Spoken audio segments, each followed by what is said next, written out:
Well, hello.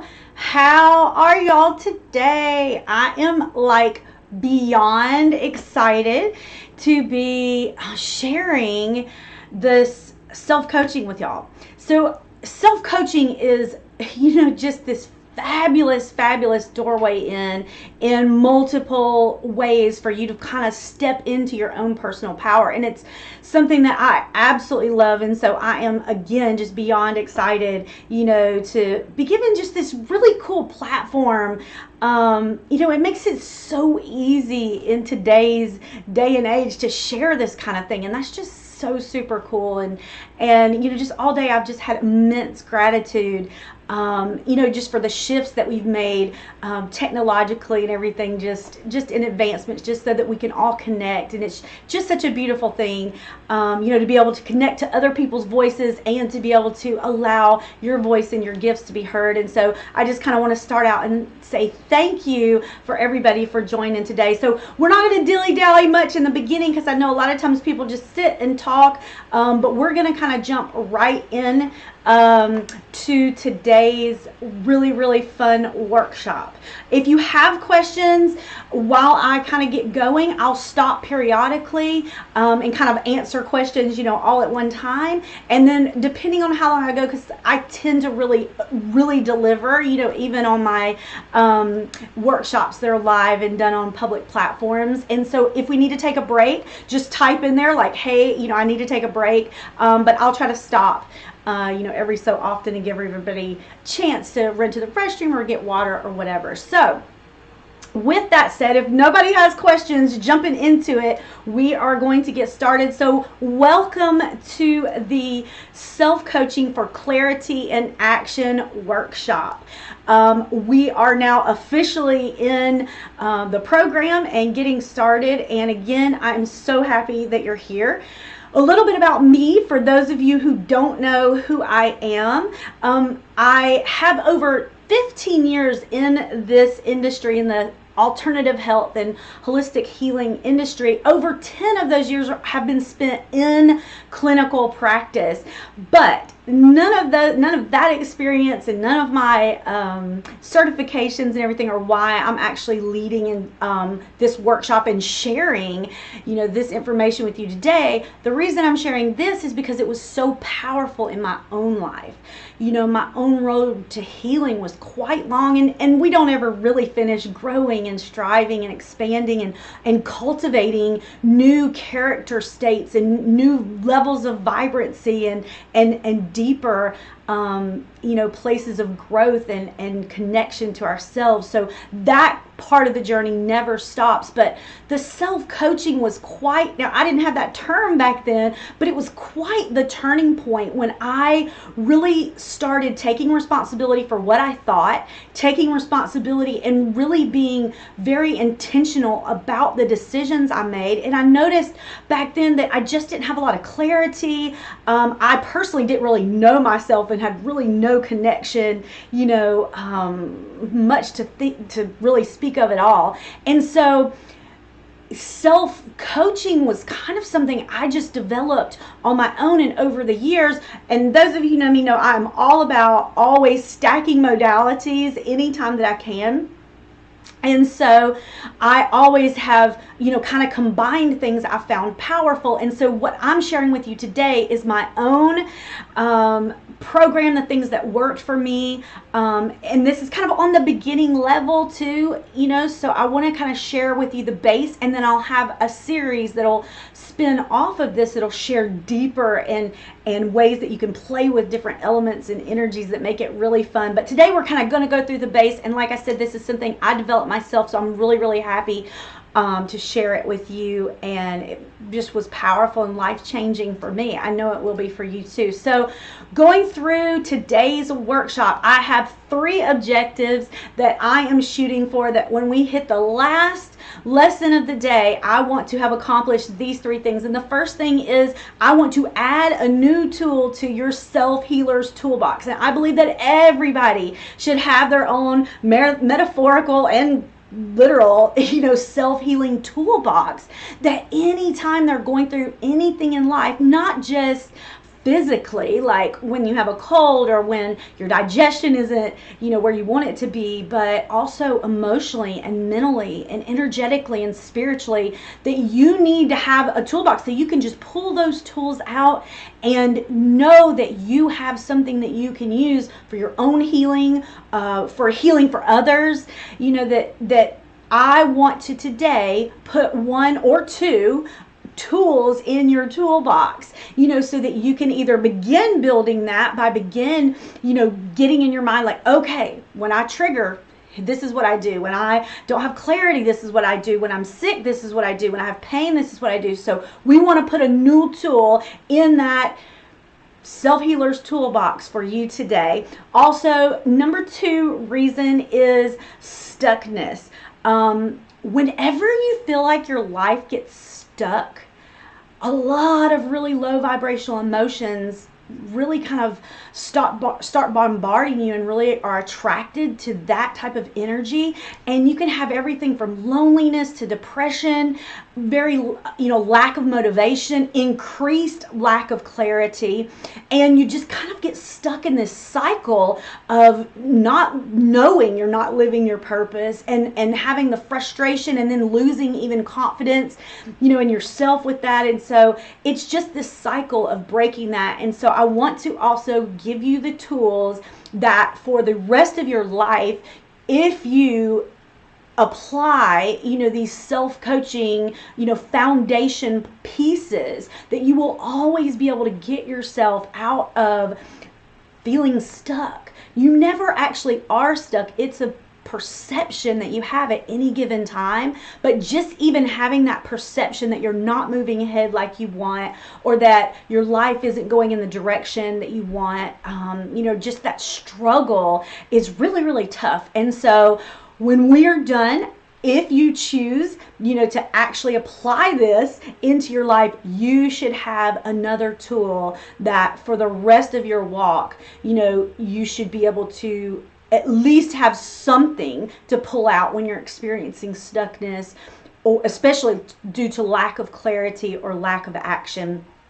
And the third point is that when you are able to move forward and to know that you are taking aligned, intuitive action that you would not have had possibly even the knowledge to do otherwise, there is increased confidence and increased flow through life. So you are seeking out, opportunities that you're in alignment with, and then you're also bringing in and now attracting because you are open. And instead of being focused on what you don't want or the struggle or the negativity, you're now focused on looking for opportunities and expecting that to happen, and really just having gratitude and appreciation just for the delights, in life. Your energy is raising, and so therefore things that were off of your radar to start with now move on to your radar. Opportunities that were not there for you before become available to you.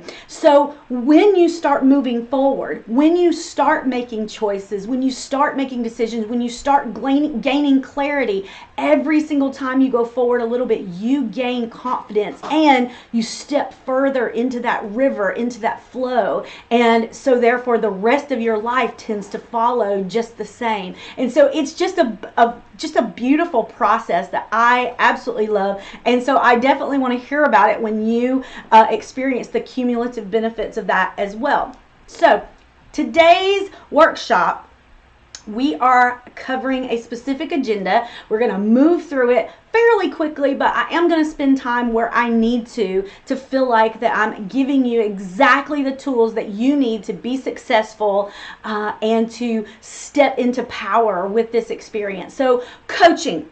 We're going to talk about what coaching is and what coaching absolutely is not. And we're also going to talk about what self-coaching is and what self-coaching is not.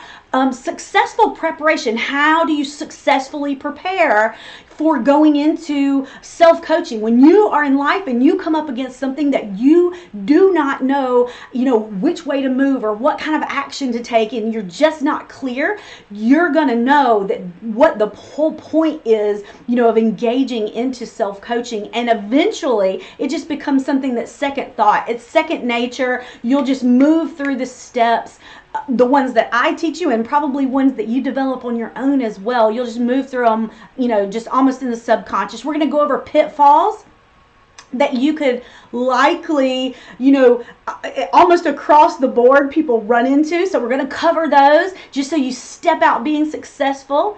And we're going to go into step 1, which is identify your energy drains. We're going to talk about what energy drains are, goals, and the time frames you want to set, why these things are important on your clarity or goals that you're going after. We're going to go over a Q&A, which is step 2, which is really where you dig for answers. And really step 1 and step 2 are kind of the same thing. There's a subtle difference between the two, but I went ahead and separated them just instead of lumping them all together, just so that you could break them out, because actually, step 1 is almost a tool for your self-healer's toolbox really on its own, and it's a very, very powerful form of questioning that applies, that I want to share with you. So I did break those two out, but the questioning and digging for answers is huge, because most of us are completely lost in our stories that we have. The stories, the justifications, the judgments, the limiting beliefs, for most of the time just really, really entrenched in those, and sometimes it takes a while to kind of look at the things that are holding us back and the stories that we tell about that. I have step 3 named Deeper Still, and I say this about every single one of these steps, like, oh, this is my favorite. This is my favorite step. And they all are powerful, and they're all tools of their own right. But the one that I titled Deeper Still is one of my favorites, only because of the divine revelation and just how surprised, not only in my own life, but of all the clients that I've taught this to, over the years that, over the last 12, 13 years, I've been sharing these steps with people. It's one of the, just one of the most amazing parts, just because of what you hear, what is revealed. Sometimes it's not earth-shattering, but more times than not, you're almost surprised at what was already in you and the message that comes out. So that one's fun. My next favorite, which these two wore, is step 4, and it's actually the clearing, the steps to perform a personal clearing. And y'all know, anybody that has worked with me before, I am anointed and gifted in working with vibration and energy, and so therefore every protocol I teach and almost everything that I do includes the talk and the profile, vibrational profile of whatever we're working with. So I can't have a protocol that doesn't include that. So step 4 is the energetic and vibrational piece, and that's where we clear out blocks, where we learn to help and train our bodies to actually what we want. It's a very, very simple technique that I'm teaching, and you're gonna love it. And step 5 is where we actually start self-coaching. It's where we coach ourselves. We take everything and then we learn how to make a plan, take action, and accountability. And I know accountability can kind of be a word that, we feel negative about, but accountability isn't supposed to mean punishment. It's supposed to mean empowerment. And there's a lot of ways that you can do that. And so we're going to go over all of them. And then that way you can pick or come up with your own, fabulous options of the things that kind of work for you. So I want to go into the coaching, but first I want to say hey to Miss Sophia.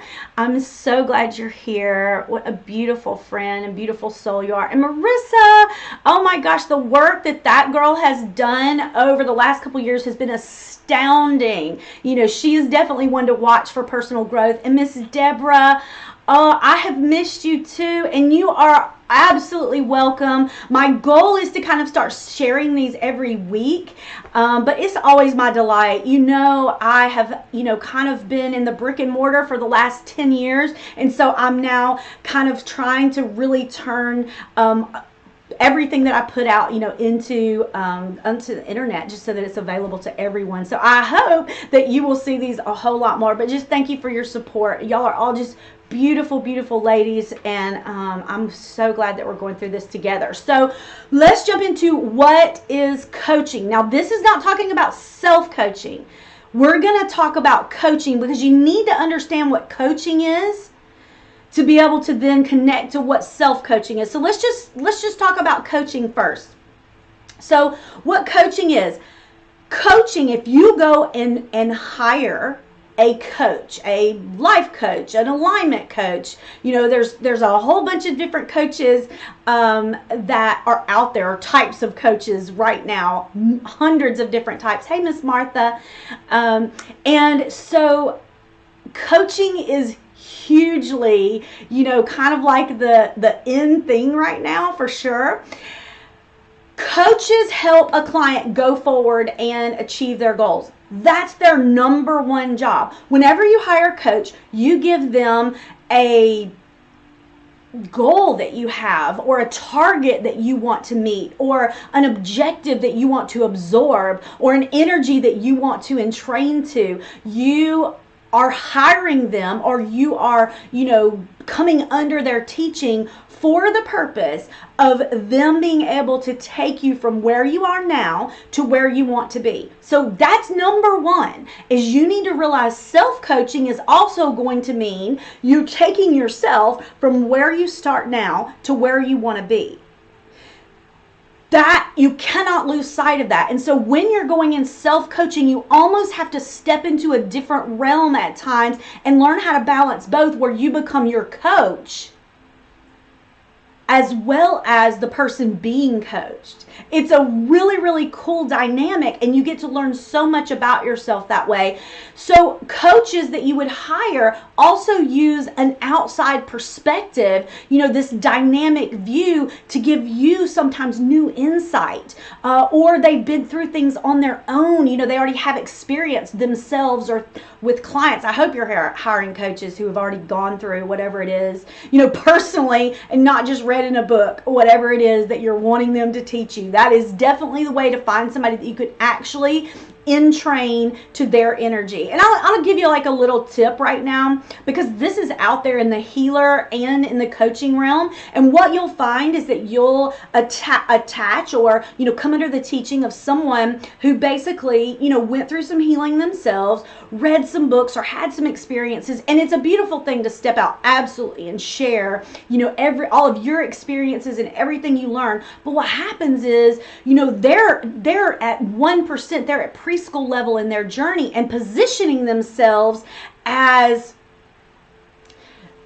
someone who has mastered the energy that you can entrain to, for you to be able to 100% learn, assimilate, and emulate the absolute manifestation in the physical of the thing that you're wanting to learn. And what happens is, a lot of times they're teaching things and they're telling the story that they've mastered it, but they're not actually embodying the frequency or the experiential vibration, being able to hold it in their body. And so when you come under the teaching, you're not actually able to entrain to that.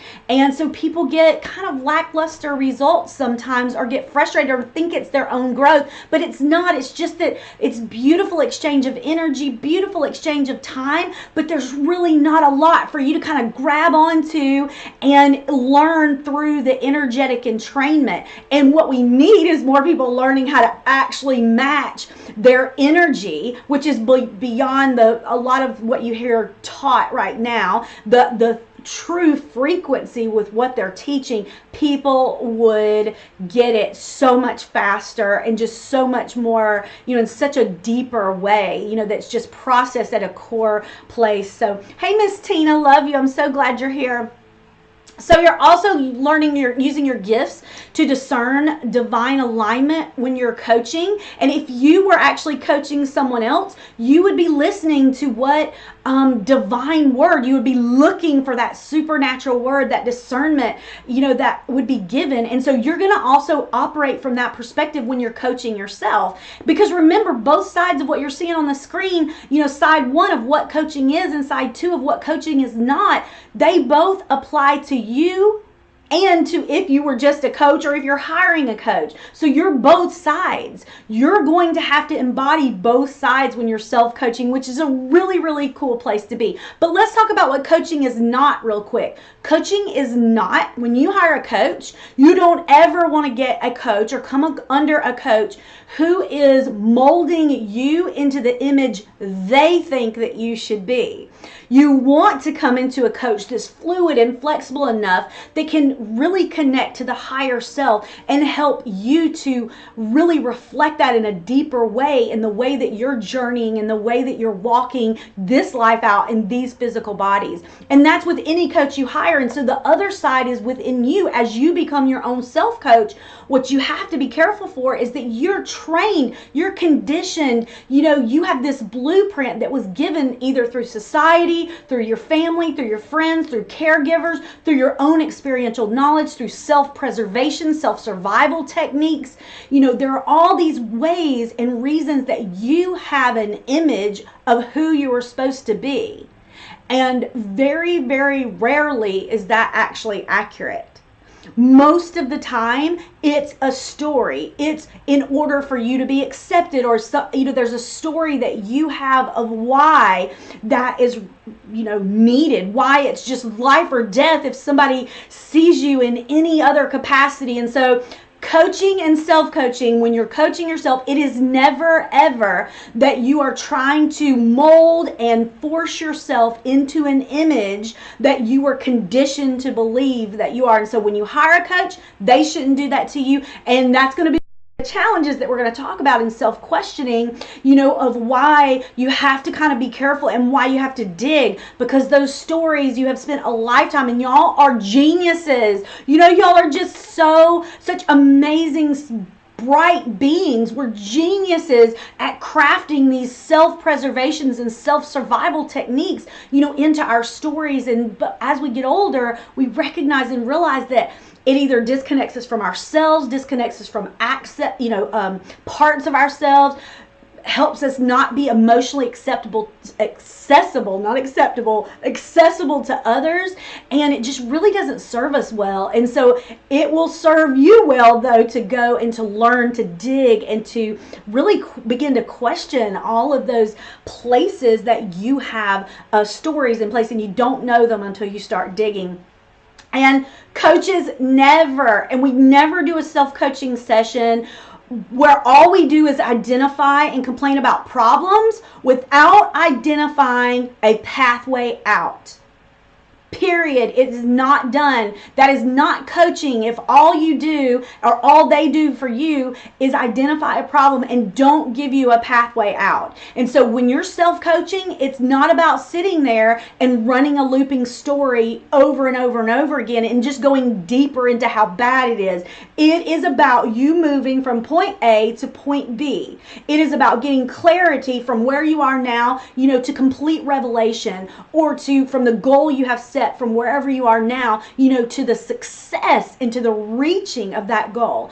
And so coaching is not ever going to start you out and only identify what you don't have, or the goal you haven't reached yet, or the clarity you don't have. It's never going to focus on that. And so you always want to see it through, for having the path out. Now, the other part of that is that solutions or action plans without accountability, even if the accountability is just your commitment to yourself, but without accountability are just dreams.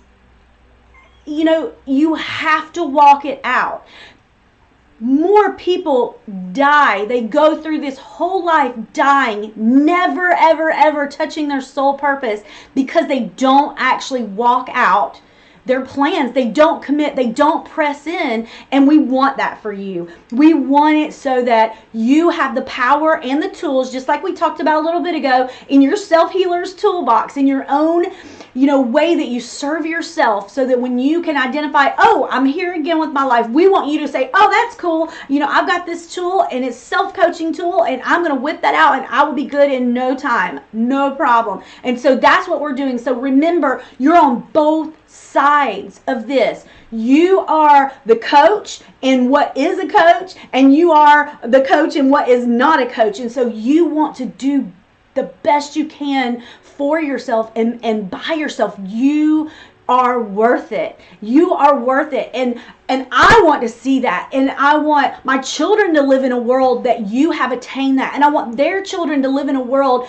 that you have attained that, because you're going to touch everybody you see at the grocery store, and your own family members and your own friends and your own spouses. And it's just like dominoes, that you're actually going to embody a higher vibration. You're going to entrain to that. And that therefore is going to affect just multitudes of people. And it's just a beautiful thing how the collective works on this planet. And right now, this is one of the things the collective asks for, is a plan, is a way out. Simplify it and give me power. There's just such a huge feeling of disempowerment right now. And that is one of the reasons, again, I would have shared this anyway, because I just love sharing this stuff, but that is one of the reasons I myself, kind of crafted these steps, not saying nobody else does them, but I kind of came up with them myself, was disempowerment. And so we want you, out of that. And the things I'm sharing are the things I personally used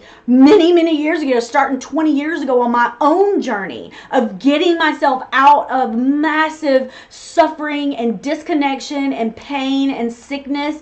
And I still, to this day, use these steps. And so they're very powerful. And so you want to keep the part with the self-coaching, what it is and what is not, in mind. So when you're self-coaching, it is a self-directed activity, always done to move you forward. So again, for that, we want to have action. We want you to reach your goals. We want you to be empowered and to get in the flow of forward movement. There is no better space than that. It feels amazing, and I want you to have that too. But when you start on this journey, you want to have a commitment to change and growth.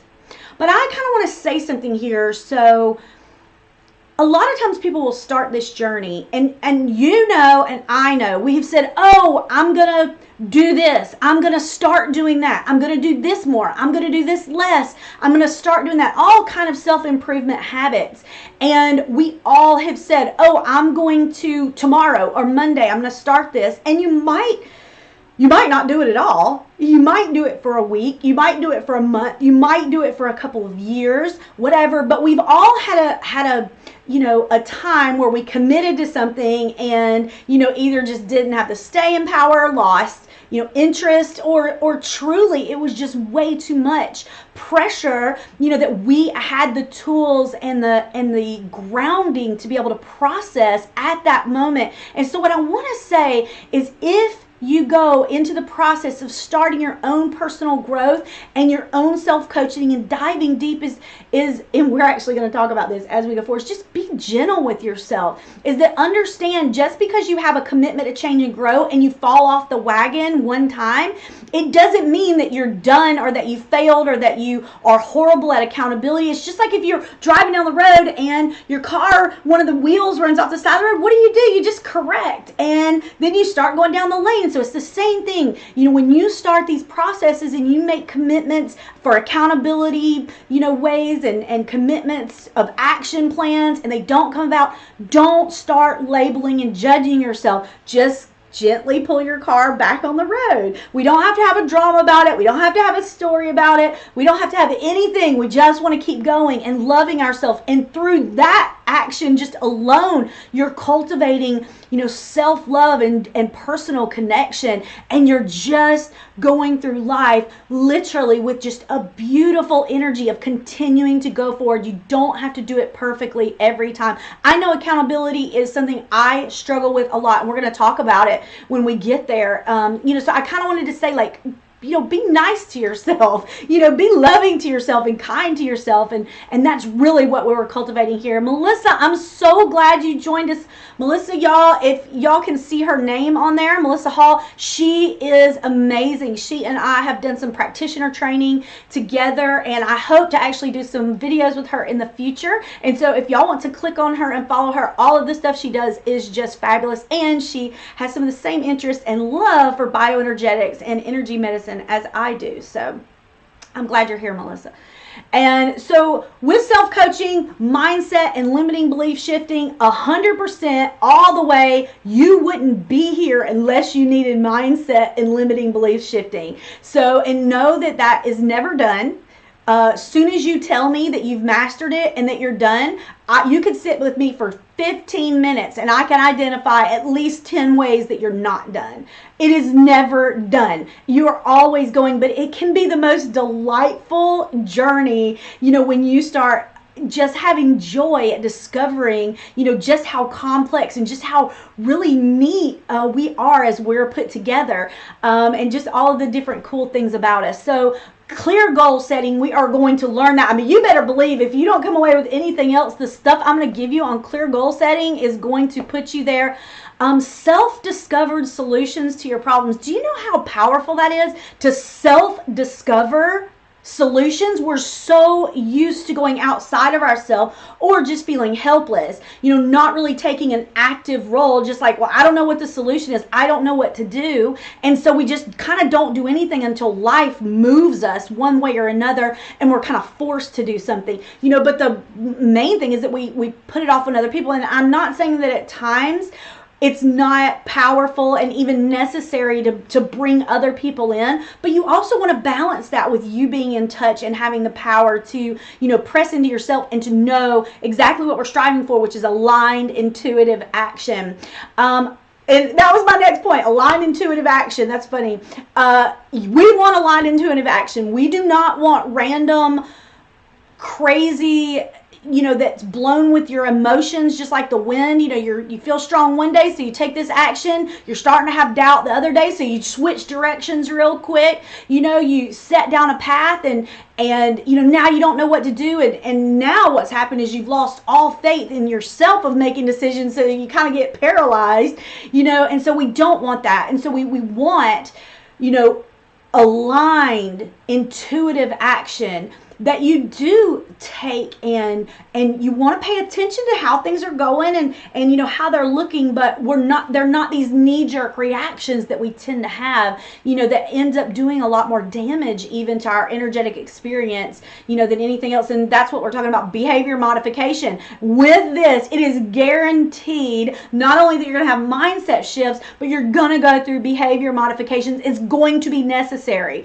It is going to be necessary for you to entrain to the things you want. When you want to entrain to clarity, then you're going to have to be able to vibrate. You're going to have to be able to match that. You're going to have to be able to hold the solution in your body. You cannot do everything that you're doing now and be exactly as you are now without some type of change and get where you want to go, because otherwise it would already be in your experience now. And that's not a blame thing. That's not a thing to look down on or to think is bad, because it's all part of the journey and it's all part of learning. And we have seasons where things are aligned and things are not. So just there's going to be behavior modifications, things that some are going to be easy and some are going to be like pulling teeth. They're just going to be so hard. And it goes right back to what we were talking about, earlier, of just being gentle with yourself. And just being like, this is a journey. I delight when I succeed and I delight when I, quote unquote, don't succeed. But either way, I keep going forward and it's a freaking awesome life. And so I'm going to keep kicking ass just like I always do. And so you're just kind of adopting that energy and that mindset going forward, whether you win or lose, however you want to term it. Well, we're trying to just kind of throw off those labels and just go, no, we're just going forward. And it's just all about, loving ourselves and giving us ourselves grace in these areas. Clearing blocks and traumas, we got a whole step on that, and doing the work daily, showing up daily, even when you screwed up yesterday, even when you're not doing what you think you should, even when you're not doing what you know you should, still show up and do the work, still show up and do the mindset, still show up and do the journaling, still show up and do the manifesting, still show up and do the clearing, even when you say, oh, I want to lose weight, I'm going to quit eating, I'm going to quit drinking Diet Cokes, and then you have one every day for breakfast. Okay, still absolutely manifest, still create, still have your goal in mind. It's okay. You don't have to have, negative self-talk at the same time. And you want to experientially become your own best rescuer. And that's where, even if you find yourself drowning in, like, not only do I drink only, not, if your goal is to stop drinking Diet Cokes, not only am I doing my breakfast Diet Coke, but now I'm drinking, 6 throughout the day. You want to be your own rescuer. And if you find yourself in that position, will you come right back to this exact,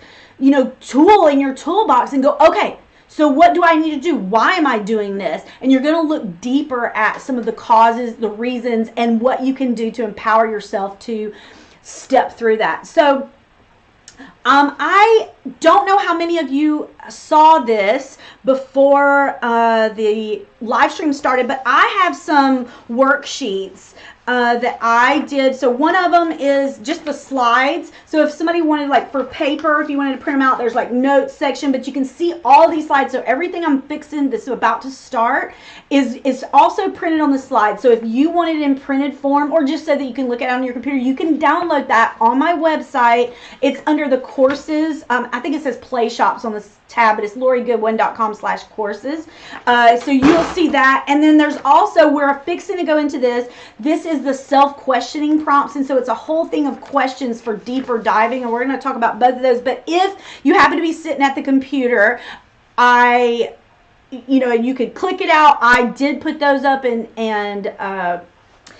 made those available for somebody that wanted to follow along. And I meant to tell y'all that in the beginning instead of in just a few minutes, but there you have it. So, self-coaching for clarity and action, coaching yourself. And what we're saying is we want to go into this and be successful. So when you're coaching yourself, there's no right or wrong way. Again, we've already touched on, giving yourself grace, that it's a beautiful thing. Allow yourself to flow and change techniques where given. So like today, I'm going over, these 5 steps, but I'm going to show you where there's another 10 that I interchange out, and I call it playing with elements. And so it's not all about legalism, that it has to be done in one way or another way. You really want to be able to change these out and, have this experience of whatever you feel in alignment with at that moment. You want to be able to pull that in and be able to give yourself the freedom that if you're not feeling one technique, well then stay on another one or pull a different in, or if you only have 30 minutes, but you're really having some massive, results with the questioning. And so you're like, oh, I don't have time for the clearing part. Okay, give yourself the flexibility to do that. Everything you do for yourself is a blessing. Every little inch, every little bit, forward and backwards, is a blessing. And so you just want to look at it that way and be excited about that and cultivate that energy. And I promise you, as you go through this, you will get faster, more intuitive, and more powerful, as you go through the process. It'll start to be where you're driving in your car and you'll go through this process. It will just become natural. I don't really even think about it a lot of times. I'll just catch myself, knowing when I'm working through something just within a couple minutes, of getting my answer. It just goes very deep, and so I know y'all will just love it for that. But when you're going to sit down, so if you're fixing to really look into clearing up an energy drain or a goal you have, you want to set yourself up for success. So you want to set aside a quiet time or a quiet space. Gather all your materials. I really recommend that you have something to write down with, write down on and with. So a computer, journal, pen, water, your blanket, whatever you need. Make sure you get everything there. And this is why. Anticipate your self-distraction methods. Everybody has self-distraction techniques. And so especially when it can be a little bit harder to hold your attention because it's really challenging. A lot of times you'll self-distract. And so you'll go over here, you'll pick this up, you'll move something around. So look at your space and do all that ahead of time. Mine happens to be, I'll pick up my phone, who's texted me, or I'll have a book over here. Oh, let me read that quote. Let me look at that. So I have to watch that as well. And so just anticipate however you might have a self-distraction or a numbing out technique, and go ahead and address that ahead of time. And then anytime you're feeling stuck or you really are getting uptight or stressed, just reset with yoga or a stream of consciousness journaling. Breathwork is fabulous for focusing energy. But sometimes, even before I start, if my mind's just going crazy, I will do a stream of consciousness journaling and I'll just journal everything that's on my mind. Just write it down. Just write down, just so it's there, out, and pushed aside if ever you don't feel out of control. But again, breath work is fabulous for that. Yoga is fabulous for that. So whatever works for you to set yourself up for success, 100%, which you're going to have anyway, because we're not judging it on one side or the other. So again, what do we say? Everything that you do for the body is a blessing. So here's one pitfall. If you really are experiencing an area of stuckness where for years or for a time, however long that is, you're not getting forward movement, you're not getting answers, you're just running around the same problem over and over and over again, pushing, wrestling with it, fighting with it, being rough with it does not always make you heal faster or make you go faster or get you results faster. Sometimes it requires healing and clearing first, before the action and before the results can come. And so if you have something, and this a lot of times will be some of the core pieces, because some of the core pieces get so tangled, it's really, really hard, just in one or two sessions, that we give it before we give up and go, it didn't work or whatever. It's really, really hard sometimes to get down to those core issues without actually healing first. But the truth is, the way you really want to do it is to kind of do both. You want pushing, you want the action, and you want to continue working with it while also healing and clearing at the same time. And you want the balance for that. You want the joy of that. You don't want to judge and label and scale that as good or bad. You want to continue moving on, because the truth is, it's your journey and it's a beautiful life journey. And everything that you truly assimilate, stays with you and is assimilated into everything that you take with you. And so, I just know everybody that I work with, is just such a beautiful transition time when they start to be, kind to themselves, but also realize there's not only one way. If you're constantly struggling with money, or you're constantly struggling with weight, or you're constantly struggling with, being rejected from, spouses or partners, or you're constantly, missing the goal, this goal of being an opera singer or whatever, if you're stuck and you can't decide what to do with your life, or you can't decide, what purpose you have, if you find yourself going around the drain, it's not always that you don't have the answer or you don't have clarity, and so push harder. Sometimes, and I can't stress this enough, healing and clearing must come first.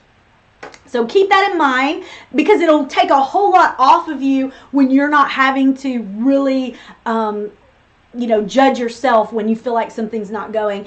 The second part, and we're going to talk a good bit about this, is sometimes you don't reach your goal because you didn't make one. And you go, well, of course I made one. Of course I know what I want.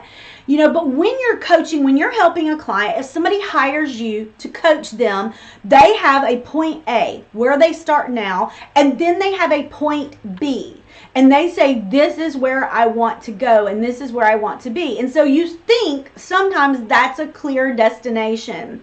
But in an example of someone who says, well, I want that that promotion at work. I've got to have that promotion at work. I've been stuck in this job for a year and a half. I've been miserable in this position. I want that promotion at work. And we'll talk about that in a few minutes of how to break that down, because that's actually a beautiful example of this. But in this case, you go, oh, well, but it's a promotion at work. They can name the position. They can name what the responsibilities would be. That's a clear destination, right? Maybe that's a clear destination. Maybe it's not. When that happens, what happens is you go, so I want this raise. I want this promotion. Why? Well, because then I won't have to struggle so much, or I'll get more time off, or I'll be able, not to have so much of a commute, and I could go to my daughter's ballet, practices. So what you really want then is what? Freedom, or abundance, or clarity, or something else. It's not really the destination you think, and so you don't have a clear destination. You're out of alignment sometimes. And so we're going to talk about that, with how to go deep and how to make sure that you 100% have a clear destination. And sometimes people just have unclear destinations just at the beginning, right out the gate. They just know what they don't want. They don't really know what they do want. All they know is they don't like where they are. They want another job. And that's all they say is, I want another job. And that's fine, but we want clarity. And we want to know, because sometimes you don't reach a destination because you don't have one. So 2 seconds. I'm sorry. You know what? My computer just gave me an error that it wasn't plugged in. And it is plugged in. So I'm going to redo the plug. 2 seconds. I know this is great when it's live, right? Okay, so there we go. There's the technical glitch. I just unplugged it and replugged it in. All right, so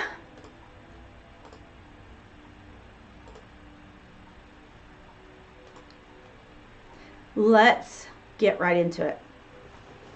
Step 1, identify the top 1, 2, or 3 energy drains or goals. This is so important. It's in the identification process, you have 3 pieces. You also want to identify a successful outcome, and you want to identify your time frame. Going back up to the first piece of this, that you want to have, what are you working on? What is your top energy drain? Now, energy drain is something that you loop over and over and over again in your mind in a negative, usually in a negative way. It's something that you don't want, is something that you're upset about, or something that feels out of alignment, something that is, not, doesn't feel supported, or makes you feel fearful a lot of times. And so identify these energy drains that are, constantly coming up, or a goal that you want, something that you do want. You want to become that opera singer, you want to become that artist. So you want to identify these goals. Then you want to identify what the successful outcome looks like. For every one of these goals, you have to have a destination, and you have to know what it looks like when you succeed. Because a lot of times it's just a vague idea, frankly, of where you want to go. It's not very focused, and it's not very purposeful, and usually it's based on what you don't want from what you're experiencing right now versus what you actually do want. You want to identify a successful outcome, and you also want to apply a time frame to that. So what's the time frame? Is that next week? Is that next month? Is it next year? Is it in 5 years? What is the successful time frame, and what is what is realistic and what is unrealistic, because you're more than happy, more than welcome to set one that's like way out there, absolutely, but that is something in the questioning that we talk about, like, is this attainable, is this achievable? And then you have to look at, what am I actually doing to attain it and to achieve it? So, but in step one, it is just the identify step. We really just need to start identifying what, and I love that one. I absolutely love personally, what are my top 3 energy drains? I pay attention, and I do that. I bet about every week. I kind of go, what occupied my mental space the most this week?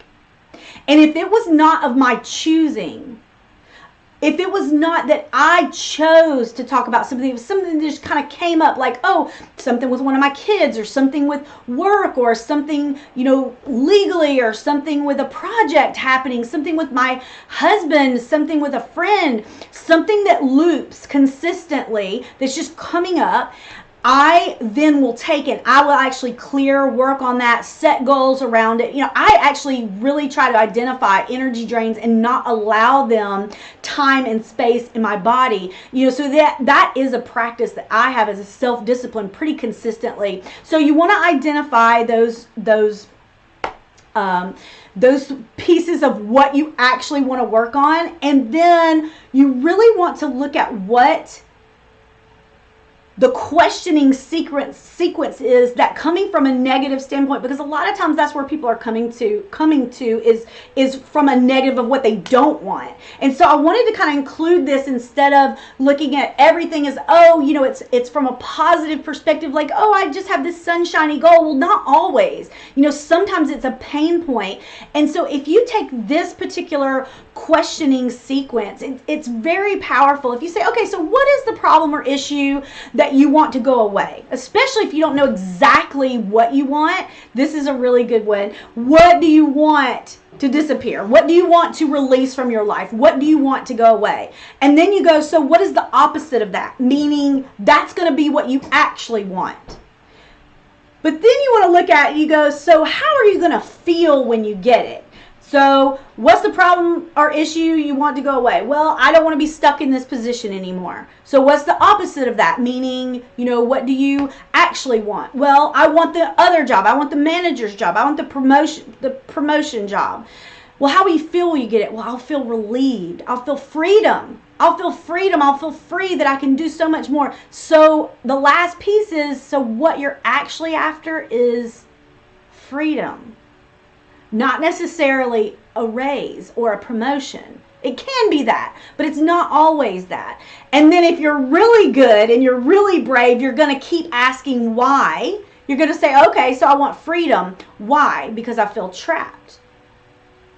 You feel trapped because, and you'll continue to go down and to continue to question. And what you'll find at the bottom is that there's going to be a piece that reflects something back about yourself. It's not about your circumstance, because everything that we're doing, pain is a powerful motivator. And so everything that we're experiencing right now that gives you the desire to place a goal, or gives you a desire to want clarity, or gives you a desire to want to release things from your life, is there because there's some type of motivator. And pain is I wish it wasn't. I would like, and I have tried, to kind of reset that, because I don't want that to be a mantra, but it just is almost part of our, in nature we see it too, just part of our drive, that pain drives us to fix things. It is a powerful motivator. And so you'll find, as you drill down, in the core, that there's some core message about yourself that, well, you want, in our example we're using now, that if you drop down, we're thinking it's just that you being unhappy with your job. But what we find is it's actually because you feel unseen,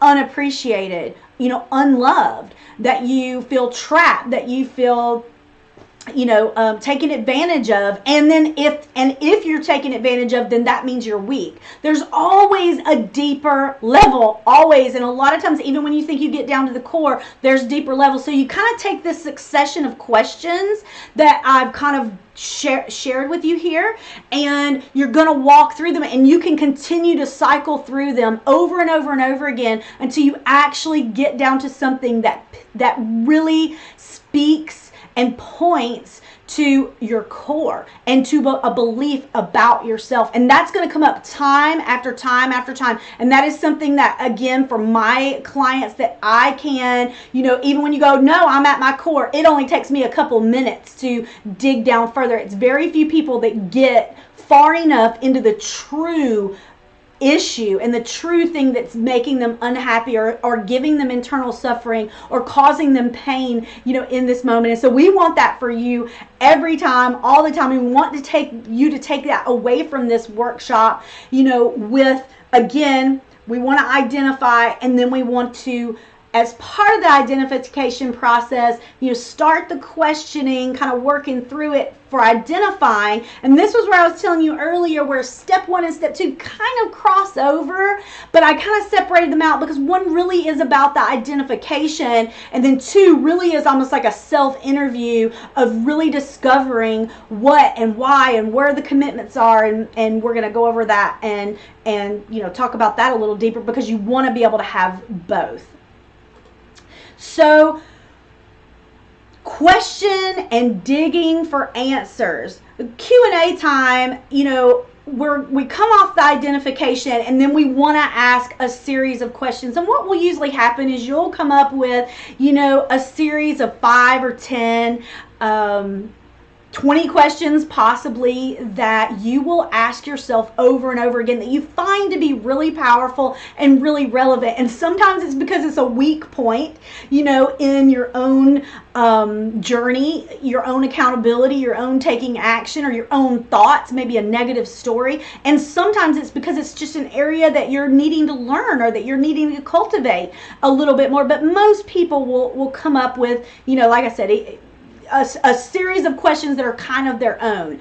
So on this screen, I've just kind of given a couple of prompts, but like I was telling you a while ago, I have a whole worksheet of, I didn't count how many I put on there. I just kind of came off the top of my head, of some to kind of take yourself through, and they're written in 2 different sections, and 1 is goal identification and setting, and the other one is action oriented. And so one's about setting your goals and one's about taking action, and they are powerful. And so this is a little different, again, than the identification questions, but we want to dig for these. So we want to identify your why. So let's say you want to lose weight. You want to identify why. You would say, well, I want to be healthy, but you also want to go beyond that story, beyond anything. Why do you want that raise? Why do you want to get back with that boyfriend? Why do you want that relationship reconciled? Why do you want clarity in this area? You want the why. And when you think you have the why, then you need to ask why again.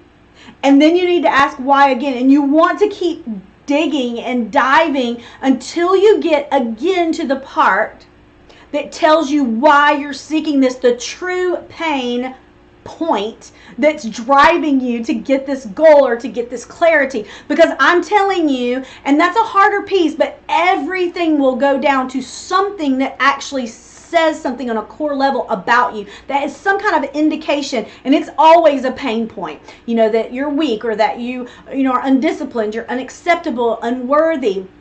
There's a lot of different stories and a lot of different limiting beliefs that we have about ourselves. And so again, going through the questioning, definitely gives us the power to really tell the truth to ourselves and to dig for truths that we didn't even see before. You need to go beyond, again, the story, and you need to question why you want it. And even more importantly, sometimes, is why you don't already have it. Why is it not in your life already? Get to the core. Get to the core piece of what it says about you. And when I kind of threw out a couple of self-interview questions over here on the right-hand side of, why is it important for me to achieve this? Why is it important for you to get this raise, or to lose weight, or to, become an opera singer, or to restore this relationship? Why is it important for you to achieve it? What has been holding you back thus far from achieving these goals? What will it cost you if you continue on like you are? This is such a good one. This is when I work with my clients. 99.5% of the time, this is one of the focus questions, is what are the stories, reasons, or justifications you have for holding back or for not achieving your goals, not having it already. And I can guarantee you, I can promise you, whatever answer you come up with first is not where you should stop. Ever. You've got to keep going deeper. Of course, it's a start. And so you absolutely, again, just, are excited that you're going through this. But as you get used to going through the process and the questioning, always go deeper, because there's such a wealth of information, in there. There's such a wealth of information about yourself. You're not a one-dimensional being. You're not a surface, shallow being. That information is so powerful, and it's there for you. And once you learn how to tap into that, and once you learn how to get removed completely from the attachment of the circumstances you're in, what you're seeing on the surface about your job or about your relationships or about money or about any of these things, once you realize that all of that is surface stuff, and you really start looking at the depth core issues of the stories you have, the traumas that are unhealed, the parts of you that are fractured, the experiential knowledge in the ways of self-survival that you came about defining and looking at the world around you. Once we realize then that they are there, we can start looking to go, oh, is it true that the world is a dangerous place? Is it true that everybody's out to hurt me? Is it true that I'm unlovable? Is it true that I'm unattractive and unworthy? And these are the kind of inner thoughts that we subject ourselves to consistently. Very negative. We should be like, I am amazing. I am this bright, fabulous, beautiful being. You should be your best cheerleader, just kicking ass all over the place, just cheering yourself on. That's okay, get back up, that's all right, you're doing amazing, it's an amazing day. You should be cheering yourself on at all times, and I want that for you. And that's part of the mindset shift. That's part of stepping into your personal power, where you're really starting, and that's a whole nother workshop I'm going to be teaching in a couple weeks, is how you have those pivot points, those mental pivot points that you're choosing to define who you are. And that's part of what these questions do, is they help you dig deep. Don't stop at the surface. I'm spending a lot of time on the questions, because it's so important. This is such a cornerstone. And I'll tell you, this reason right here, the mindset part and the belief part, I have been in practice. I've been in the holistic health care industry, as I told you, over 15 years.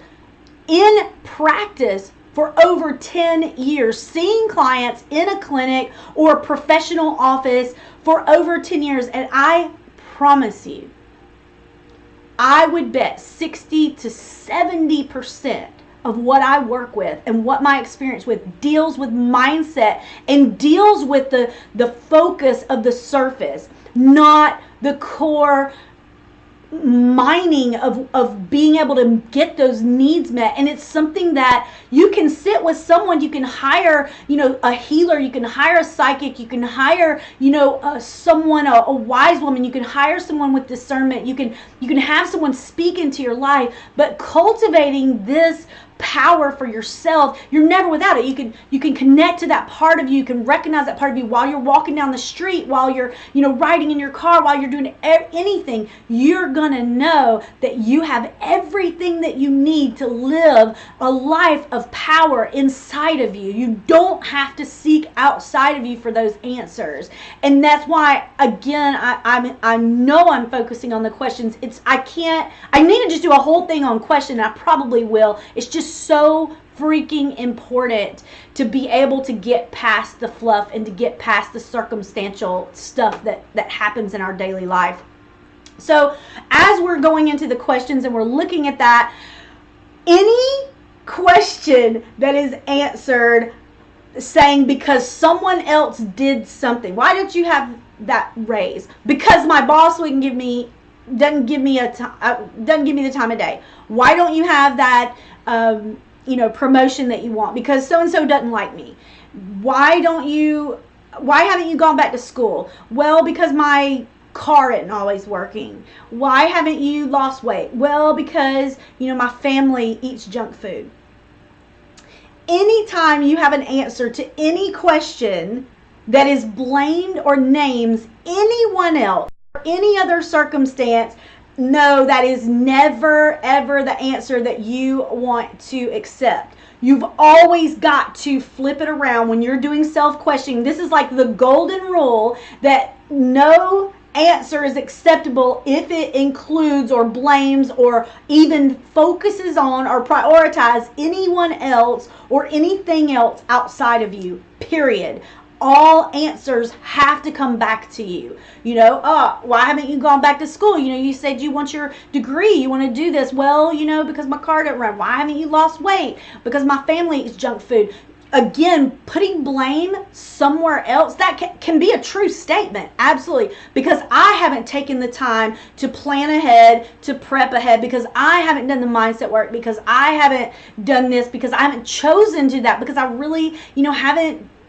The pain of staying like I am has not been, enough to override me staying in my comfort zone, because I'm emotionally upset all the time and I just can't change the way that I eat. There are answers, and it's not to ever blame someone else. You have to go deeper to what the real reason is. You have to go deeper all of the time. What are goals? What are the energy drains? But do not let the answers ever include anyone else.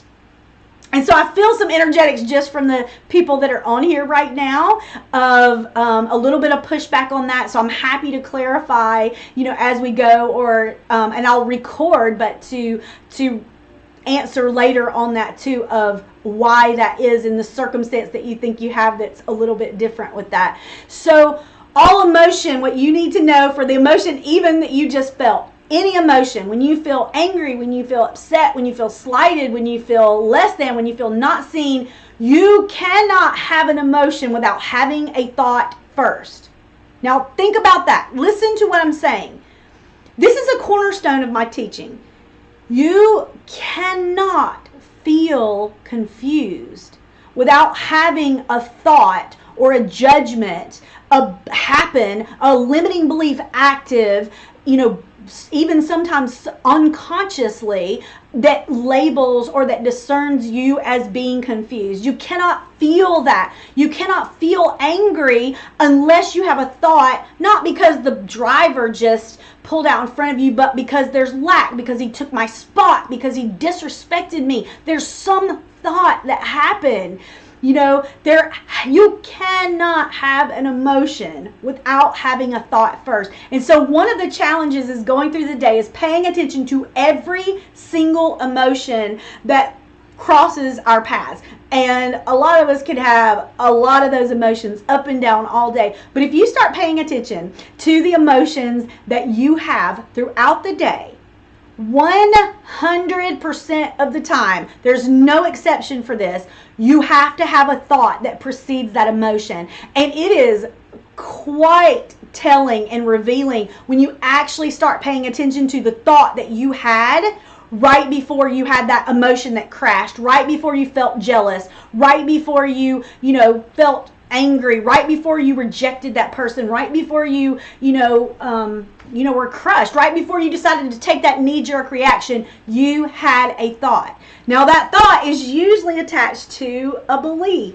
And that belief is usually attached to some type of indicator, some type of blueprint, some type of generational coding, something that says something about yourself. So you've got to keep going down to the core, but just understand on a surface level, you cannot have an emotion without a thought first. So if you're upset about something, the very first thing you need to do is identify, what thought did I just have? What judgment did I just pass? What did I just say about myself? What was that in the background that I don't even recognize, that voice that is speaking to me, that is always assessing what the world is saying, what somebody's perspectives would be, what somebody else is going to do, what I should do, what somebody else is thinking about me, what I'm thinking about me. The mind is always going, and you know what? That's a beautiful thing, because Most of us learn that, in childhood. We learn it to survive because that's how we get our love needs met. That's how we get everything, where we have to try to discern, well, if we reflect back what our caregivers want to see, then they love us. They praise us. We get what we need. And so we desperately try to learn techniques, and it's not the same in every person, to guarantee and try to facilitate, that health and that healing within our own selves, and that self-survival within our own selves. And so you want to take and, kind of work backwards, starting with something shallow. And again, it goes back to an emotion. An emotion that happens, you get joyful, and it's, oh, I'm joyful. And if you pay attention to what thought you just had before you had the emotion, it's, oh, because I'm succeeding. Oh, because I don't feel behind my sister anymore. Oh, because mom will be proud and love me. Like, there are these thoughts that happen, around these emotions, that when you really start paying attention to those, sometimes it's shocking. When you're judging other people, or when you do these things, you go, wow, I just didn't think that was in me. And my clients and I have quite, some laughs when they go, I thought I was sweet. And it's like, you are sweet. You are amazing and sweet. We all kind of have these, judgmental voices, and we just find that when we get older, they don't always serve us well. And so you want to use your emotions as a guide to where you need to work on your mindset. So anywhere you have these negative emotions, anywhere you have crashes, anywhere you have these areas, you're going to know there is an area that has a negative belief around it. And that is an area that is like, I love those. I love it when my clients, I don't love it when my clients crash, because that's not a fun thing. Or when they have, emotional issues, because those cause a lot of suffering. But I love it also because that is a doorway in. We don't even have to feel around for it. It's like, soon as it's out of your mouth, you don't even have to finish your statement, and I am through that door, because it is perfect. It's just like the heavens open up a doorway for you to realize, hey, this is something that either holds a trauma, that holds a fracture, that holds some type of polarity, that holds some type of limiting belief, something that is painful, some kind of core piece, mindset, disconnect that needs to be healed. And you don't even have to hardly look for it. It's just right there for you, all for paying attention to your emotions. It's a powerful thing. I'm going to do a class on that too. So any negative or low vibration emotion has to have a low belief or thought system attached to it every time, 100%. It's just, you're not going to find an exception for that.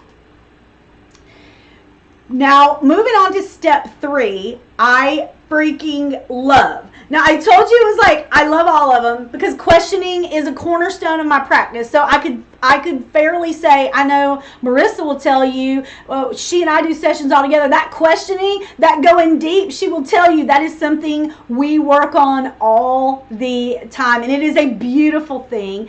But step 3 is amazing at some of the messages and some of the discernment that you'll get from this. So once you go through all your questioning, and I really, really do recommend that you download, it's free. It's just on my website.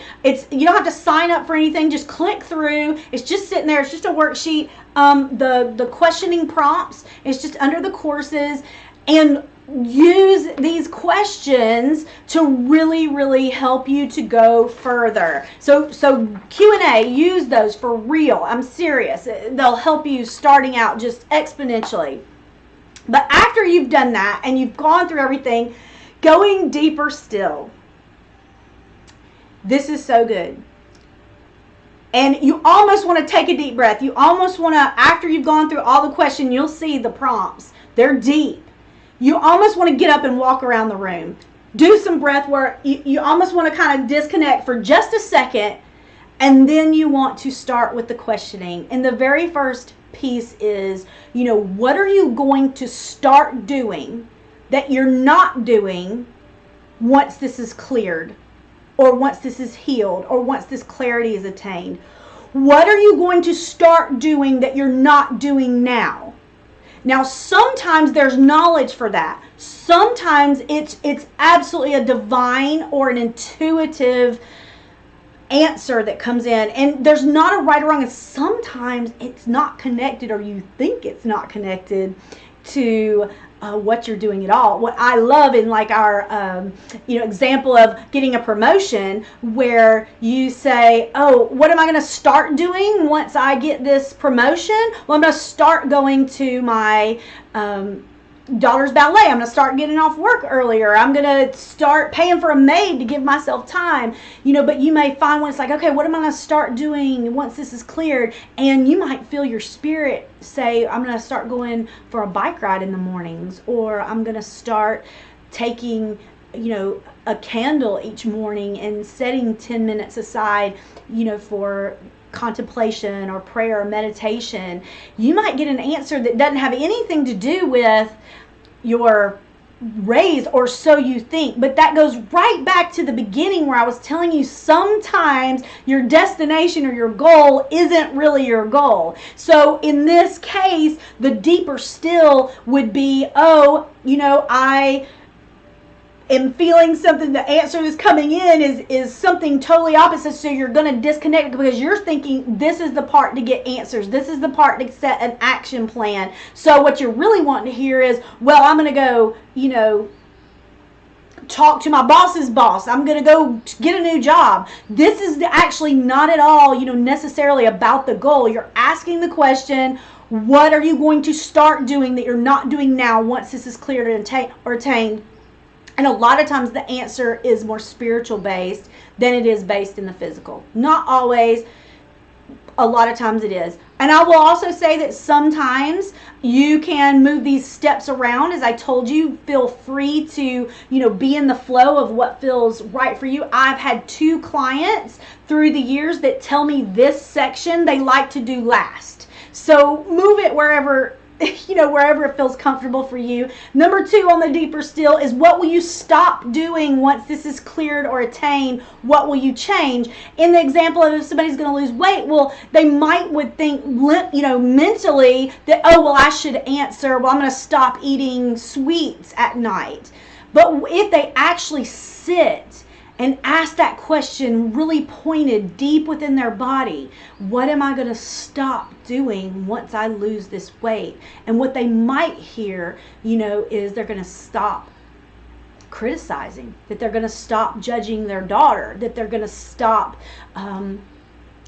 numbing out by watching YouTube videos all day, that they're gonna change the music that they listen to, that they're gonna, there's all different types of things that seem like they're not related, but like in the case of losing weight, it could absolutely be related to self-love. And so the deeper still, again, is a lot more spiritually oriented, or a lot more intuitive in nature, in that when you ask it, close your eyes, get still, speak that question inside. Speak that question directly into you, and don't answer with your mind, that where you're trying to give yourself direction on this level or on this step of what to do about your goal. You're asking almost your spirit, you're asking your higher self, what will you do? Because again, it's not usually about the goal that you start out with. There's usually something else that you're after anyway. Freedom, love, recognition, fulfillment, contentment, love, safety. There's so many things. I say love. I have so many clients that right now in the collective, and so many new clients that have come about, and that's like a core thing, and not that it always hasn't been, but there's just a different level to it. And I think it's because we all have so many polarities going on right now, even by people we didn't have animosity or rejection from. Everybody's just taking sides, and it's just really causing a lot of extra pain that hasn't been there. And so that's been a thread that I'm seeing. I'm sure other healers are too, even more so than in the past. And so it's a beautiful thing to go, what are you going to stop doing, that you are doing now, and to see how many times that has to do with self-connection or self-love or self-talk, and has nothing to do with your goals. And number 3, I love this one, and I speak this one to my heart when I do it, and it's, what does your heart want to teach you through this circumstance? What does your heart want to teach you through you not getting this promotion? What does your heart want to teach you through you having struggles with your weight? What does your heart want to teach you, about this through this broken relationship, what does your heart want to know about yourself? What does your heart want to give you? What gift does your heart want to give you? And when I ask this question, I really sit right with my heart center, and I definitely, it took me a little bit, but I definitely try to disconnect any part of my brain, to tying this into a goal. I really let it open up as to there's, any message that my heart wants to teach me or share with me, or gift that it wants to give me through this circumstance, because it can be very negative, like we talked about, coming at questioning from a negative of what do I want to go away, or it can be very, very positive, and I have this really cool goal. I'm starting this new business, and so what does my heart want to teach me, through this excitement of this creation energy pouring into me? And so it's that question can be, born in pain or born in excitement, and really, again, that's just vibration and our mindset, the thoughts that we're having about these things, at any given time. And so it's really, really cool how our hearts and how our spirits can really transcend this stuff that we have going on that's so surface level, and that we can connect to that so simply by just getting still, tuning in, and asking some deep questions and looking for answers that aren't necessarily surface level. And it's a beautiful process. And so I think of all the steps, this is my favorite one, because I at times am surprised at what I hear. One of the thoughts I had, because I'm just now starting to transition my practice from being only brick and mortar. I mean, I've never looked at social media at all. I didn't even really send emails to my clients. And I'm just transitioning that. And I really thought about posting what I hear and the messages I get every day, because I ask. So the question's a little different because it's not necessarily based around goal setting, but I connect to myself in this way every single day. And I thought about doing a daily post, about that and sharing that. So I would love to hear y'all share, the revelations and things that come when y'all ask those deep questions. Just get still and listen and laugh like I do at sometimes how the answers just seem to have nothing to do with the actual goal that you're working on. It's just funny. So we are going to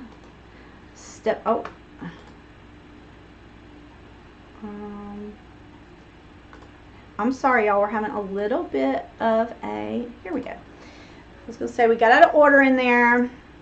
So to clearing, don't y'all love this, like technology in the beginning? I'm like, oh, this is such a cool platform, and I just love it. It's so amazing, but sometimes everything doesn't go smooth. So now we're on step 4 on clearing. I do this with my clients a lot, and I do this with myself all the time. This is one of the beginning foundational points that I started using in doing energy clearing, and it absolutely grows. There's so much you can play with when you kind of learn this base procedure, and it can be done. This can take 30 minutes, and it can take 30 seconds, and you get faster and faster at seeing it, at interacting with it. And a lot of my clients, we do this in sessions. We clear these things out live, as they're talking about things, because just like what we talked about in the beginning, if somebody's going to come with a problem, absolutely, you're not going to come to me with a problem that I'm not going to immediately give you the solution or show you the solution or help you heal from that right then. You're nothing but a gossiper. You're nothing but holding the person in that space, that negative space, or their space of struggle, if you're not offering them that path, that solution, that empowerment, to see themselves through. So I freaking love this energy work. So I don't know, I've never seen anybody put energy work with self-coaching, but I never separate the two. Anything that I do, any goal, any thought, anything I'm trying to manifest, anything I'm trying to create, every business I'm doing, anything I'm trying to heal, anything I'm trying to release, any character that I am trying to cultivate within myself, fruit of the spirit, when I'm wanting to fan that into flames, I use aspects of this exact procedure every time.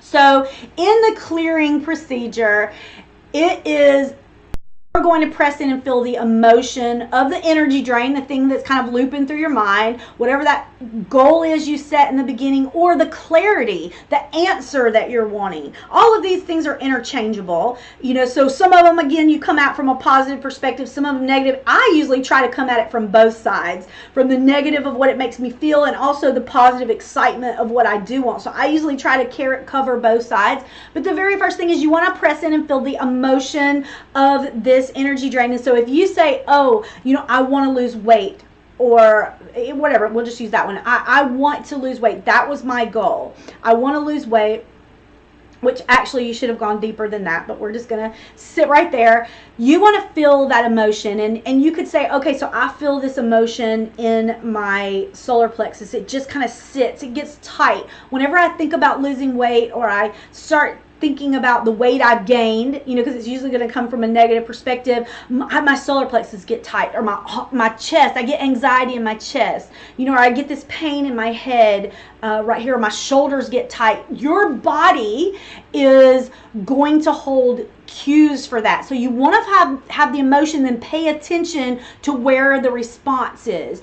So feel the feeling when you think of it. Get yourself in a triggered state almost.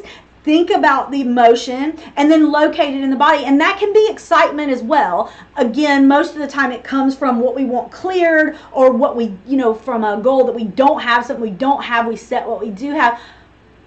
Press to the emotion. Find where it's located in the body. Now, I will take a little parenthesis right here, and I will say sometimes it's located off the body. That is a whole nother ball game.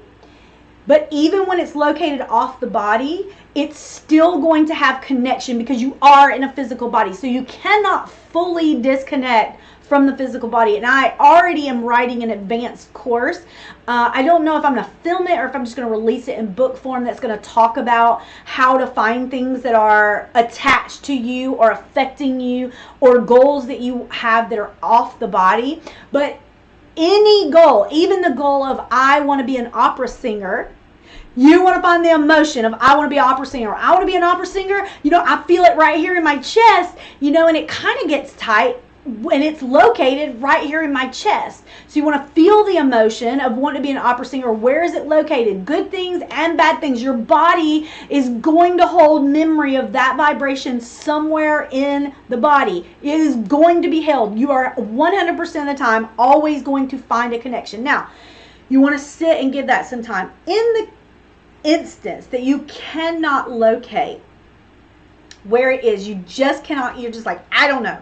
I don't feel anything. I think about trying to lose weight. I think about, my view of myself right now, and I don't feel anything in my body. If that's the case, then I usually do one of two things. And I usually have my clients do one of two things. I usually will go into the heart, and I will just give it, and say, okay, so I'm going to speak this. I'm going to do the work as if it's sitting in my heart, or the gut.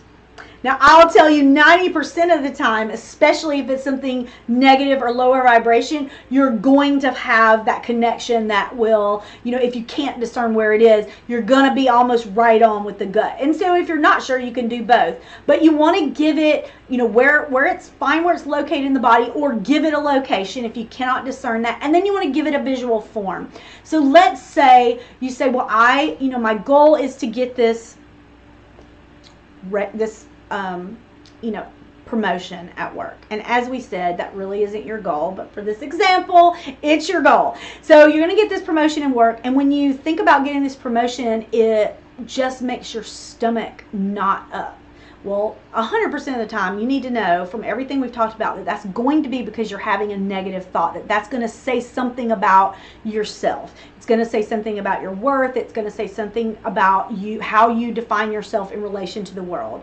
But we're going to say it makes our stomach knot up, and when we close our eyes and we look at, we're going to really press into that emotion, and that thought and that feeling of wanting or not having this job, this whatever it is your goal is, and you're going to give it a visual form. Because most people, when they start doing energy work, you cannot separate the fact that you're in a physical body. And this is where one of the first stumbling blocks is people don't give their brain something to attach to. And so a real easy doorway into energy work is to give your brain something to do. So once we locate it in our body, so it's in our over our heart, our chest, it's in our solar plexus, it's over our stomach gets tight, our shoulders get tight, is give it a visual form. So when you're upset about not getting that promotion, you're uptight about it, and you really find that your stomach gets tight, you see it just as this writhing knot. You see it as a ball of light. You see it as a shard of glass. You see it as a block. You see it as a piece of paper. You see it as a brick wall.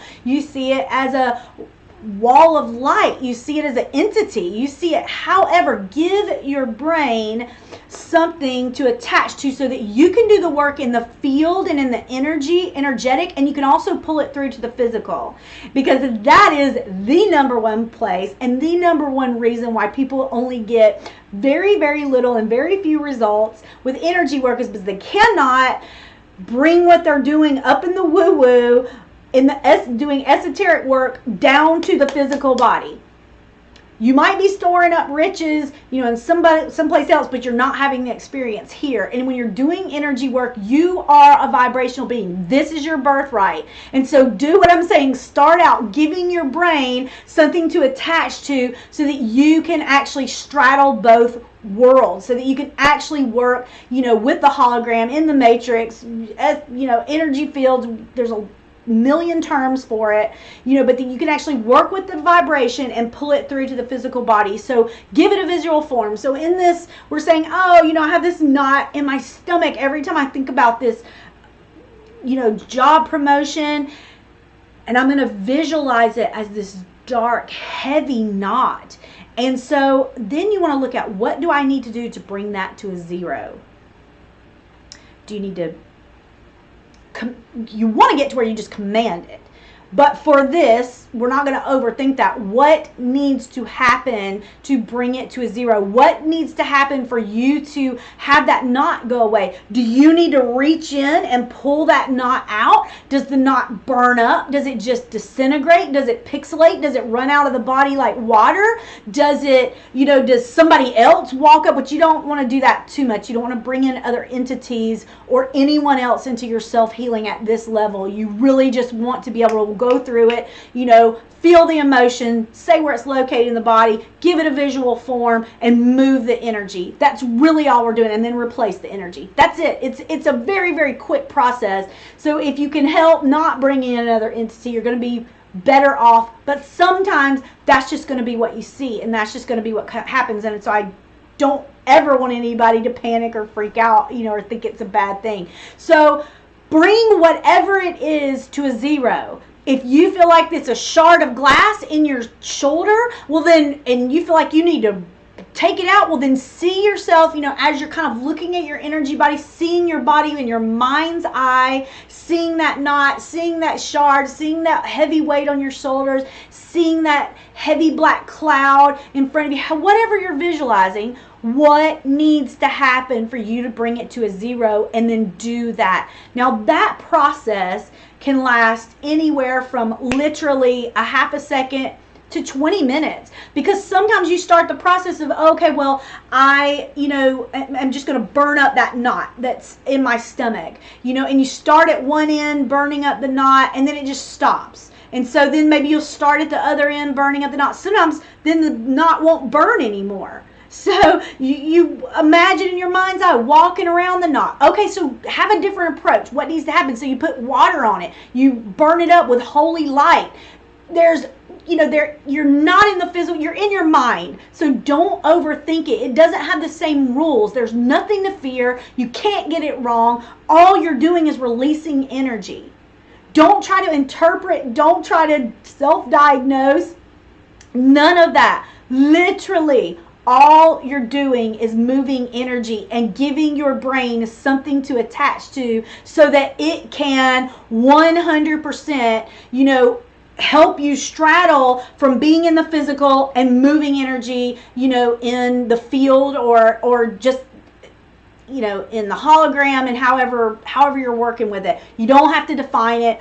All you're trying to do is move and release that energy that's stored in the body. Because every time you have that thought, you're having that area in the body and all the organs around it affected by that activation. So you want to release that. So bring that to a zero. And so if you start, visualizing it as a dark rope, and you say, well, it'll go away by burning it, and you can burn part of it, and then it just doesn't, it stops. Start with some of, does it look like something else? Has it transformed enough that now it's just this black ball, and so it just pixelates and just disintegrates out your body? Do you need to see it running out if you're laying on the table? When I had my energy table going, a lot of people would just say, oh, they just saw it running out the bottom, almost like a funnel coming out the bottom of my energy table just onto the floor, and there were visualizations.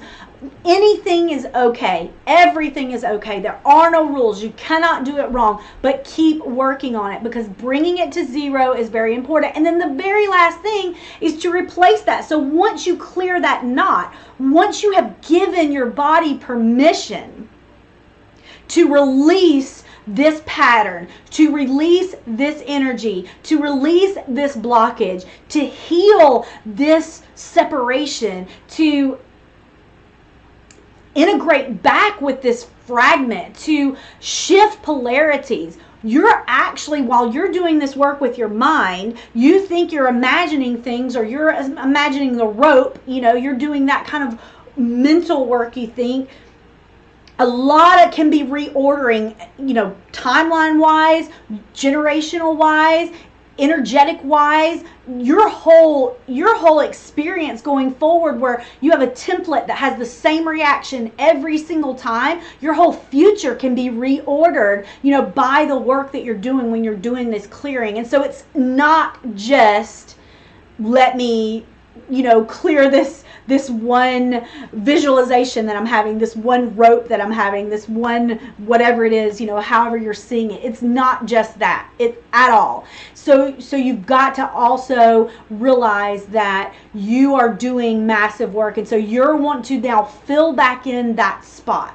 Whatever, once that rope, once that ball of light, once that heavy weight on your shoulders, once that metal shard, once that block, brick wall, whatever, however you saw it, once it's gone, don't ever leave it empty.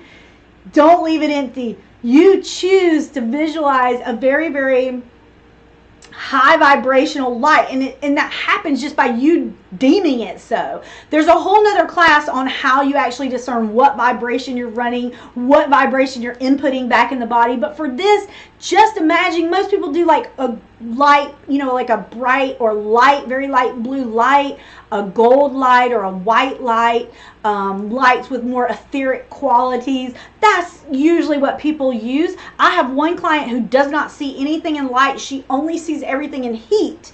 And so everything is about various levels of heat or the lack of heat. And so she would bring in a really blazing hot, heat in there to replace, this area. And so whatever needs to happen, but you want to replace that in with a vibration that is healing, and a vibration that fills back in that space.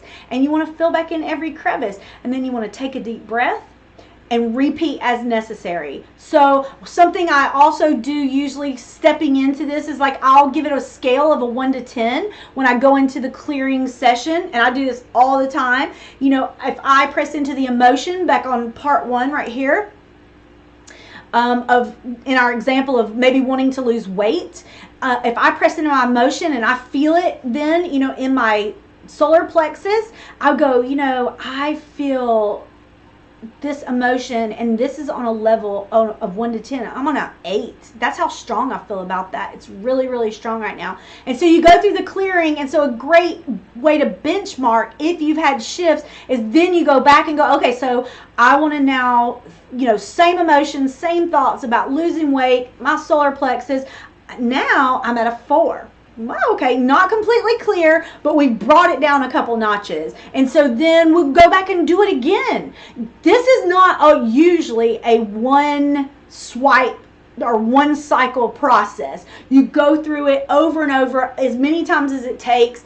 Sometimes you'll focus on something different. So one time you may go through and that association, may be in your solar plexus. The next time, it's on the side of your head or your knee or your hip.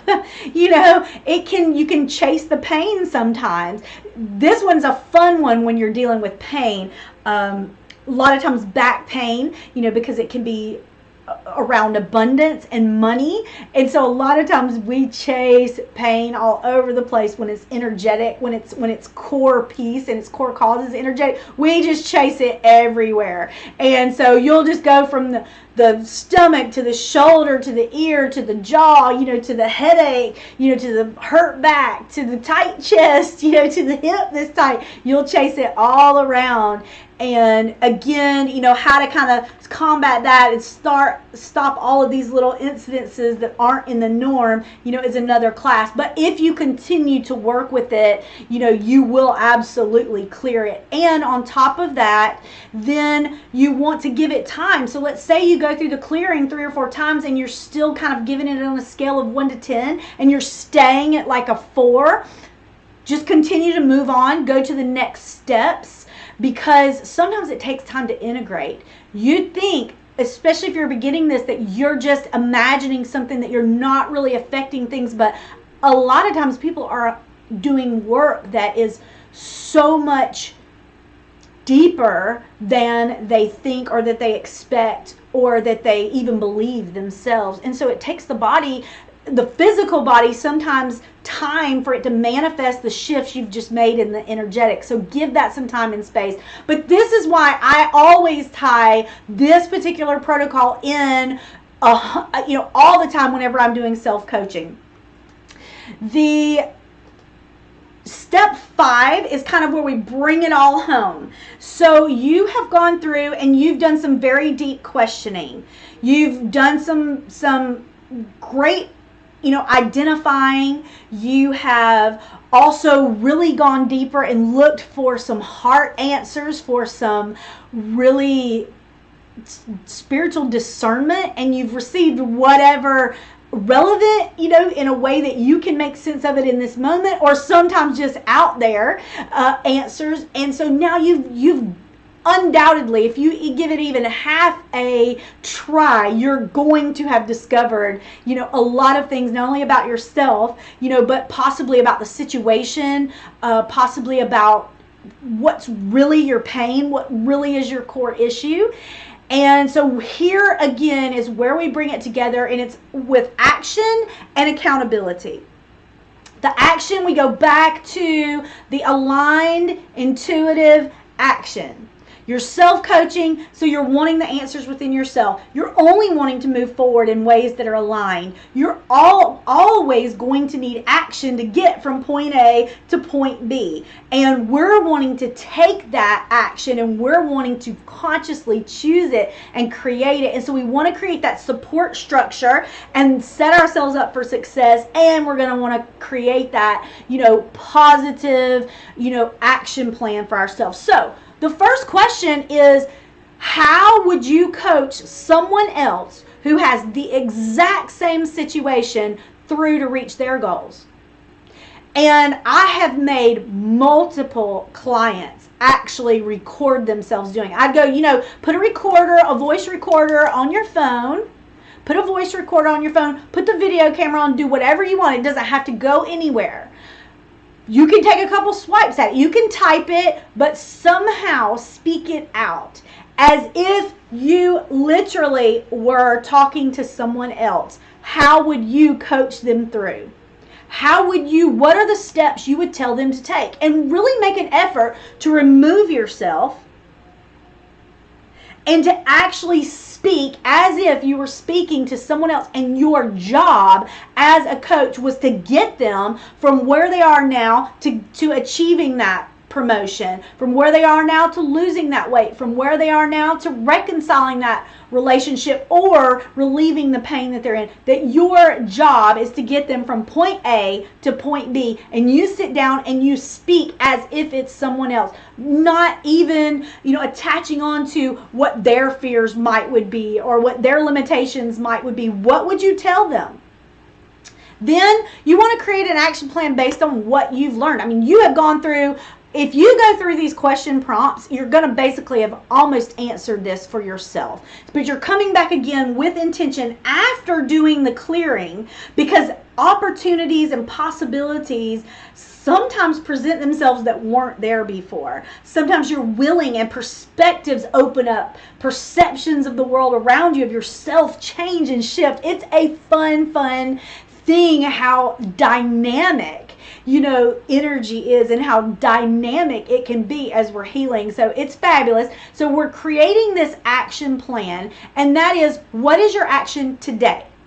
What action can you take today? And you can say, well, part of my action I'm taking today is going through my questioning, going through clearing work, identifying what the real core issue is, doing the deeper still diving. That's my, all I can do today. And that's fine. What are you going to do tomorrow? What's your action plan tomorrow? Maybe tomorrow it's just to read or to study. Maybe when you go through the questions, you realize that you weren't as committed to getting that promotion as you thought. You wanted it given to you, but you haven't studied anything about management. You haven't studied and looked into anything, of Q&A or how to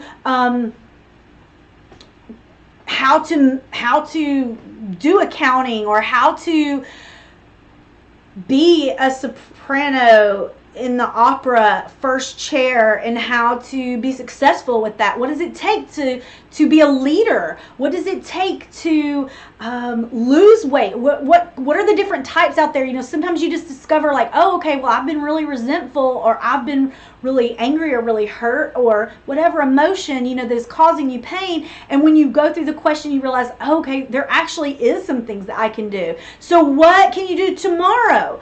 It's not, well, I can't do anything, I don't have money. Yes, you can. You can change your mindset. You can start manifesting. You can start changing your story. You can start studying. You can start speaking. You can start practicing, or you can go take whatever action steps that you deem, are necessary and appropriate.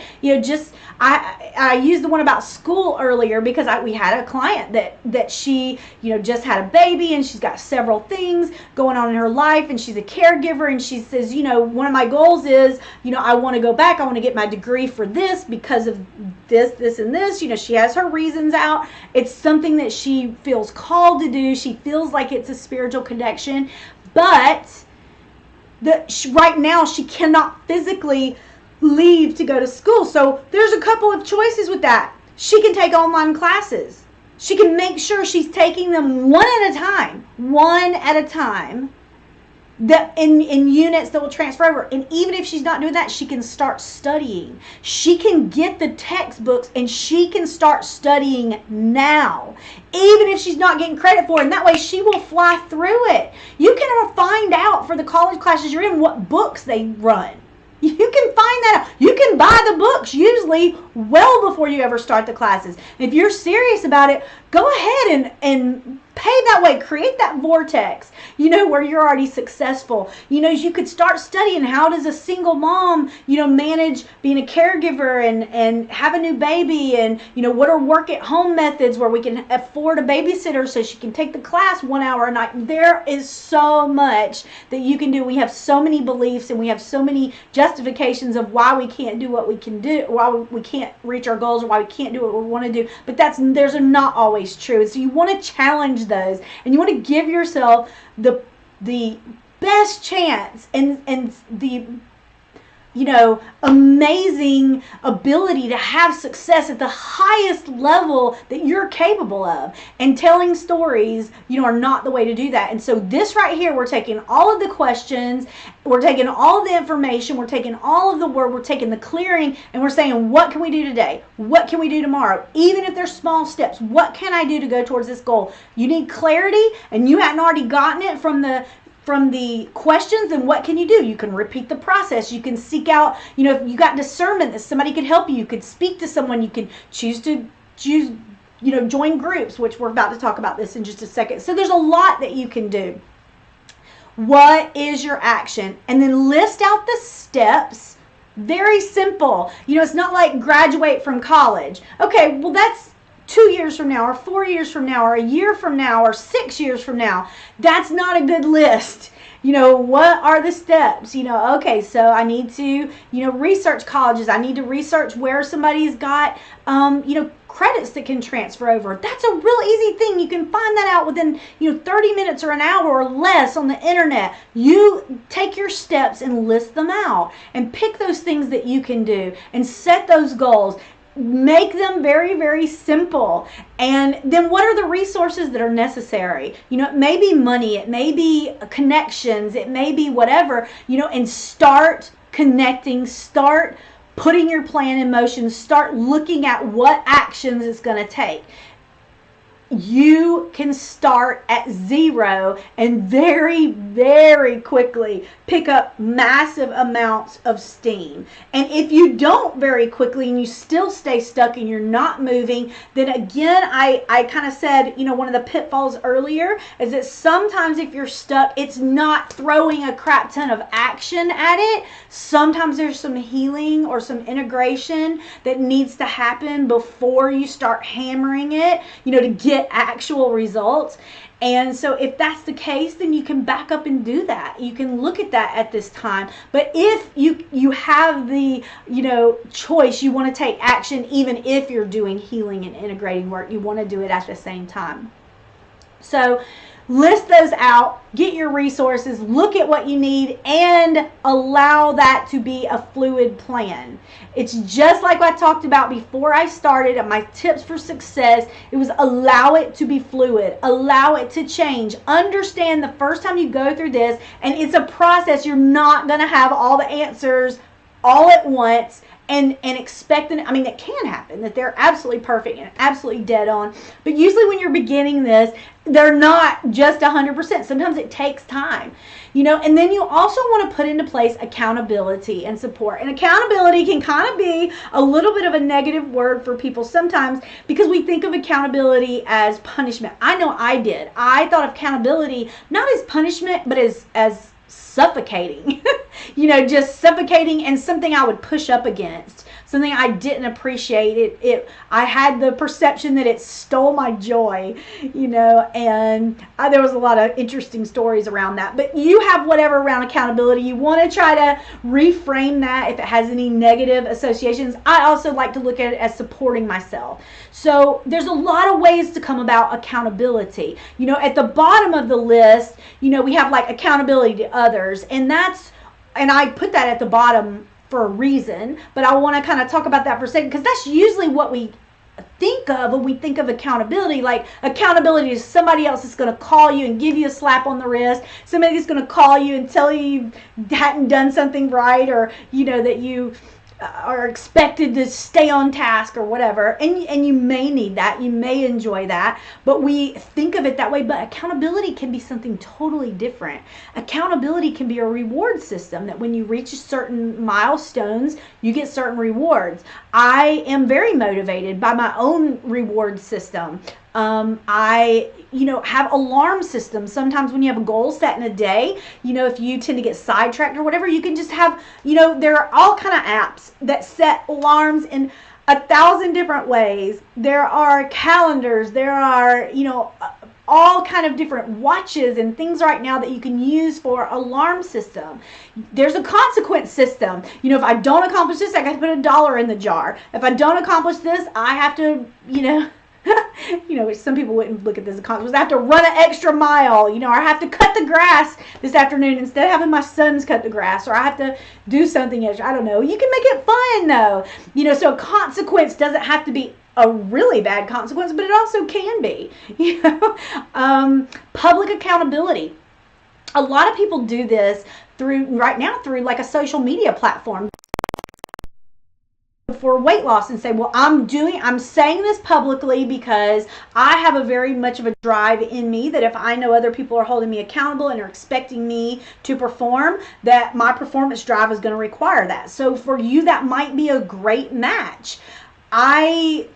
For me personally, that's never been a good match, because I can start out going, yeah, I'm going to do this, but if I decide not to, I don't really care. So it's not a drive. But if you have a drive that's a very big motivator for you, do that. Everybody's different. A group support system, you can start your own Facebook group or Instagram group.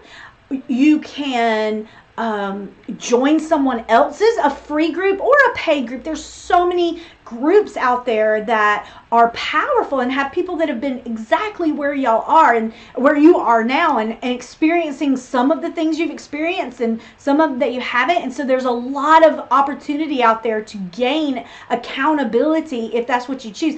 There's also really cool apps right now that are accountability apps. There are dozens and dozens of accountability apps that I think are pretty good. And so you can set those up, if you want accountability. That kind of thing doesn't work for me because I will ignore the accountability app. Maybe like the first couple times it works, I will ignore it and I will not even bat an eye. And so with the list like this, you got to know the reality of yourself. You got to know what works for you and what doesn't. And even if you go, accountability app might really work, try it. If it doesn't, again, just like we said in the beginning, don't label it as bad or as failure. Just get back up, get your car back on the road, and try another way of accountability, to getting your action done. Sometimes just the pain of not moving is enough of accountability that if you don't take action, you're going to continue getting the same thing that you've gotten thus far. You're not going to have any change. And so sometimes just the pain of that is enough of accountability. So you can have accountability to others, friends, families, friends, coworker friends. There's a lot of church, people at our church, people in discipleship groups, people in our Facebook groups, things like that. But be very careful because not everybody is there to actually build you up, nor do they know how to build you up, nor do they know and understand actually how to neutrally hold space for you. So a lot of times you'll have somebody that you want to keep you accountable, but this person can actually be an energetic drag because when you say, okay, so I need to lose weight, even if they support you for months, I'm not saying everybody's like this. I'm saying this is why you have to be careful, or one of the reasons. They can always see you as a person that struggles with their weight instead of somebody that is absolutely successful, where every time they look at you, they see you and only see your goal. They don't even see the journey. They see you and the highest version of you. But there are people that they will always associate you with this struggle, or with this someone that doesn't have a good relationship with their body or with food, or is sad or is depressed or is poor or is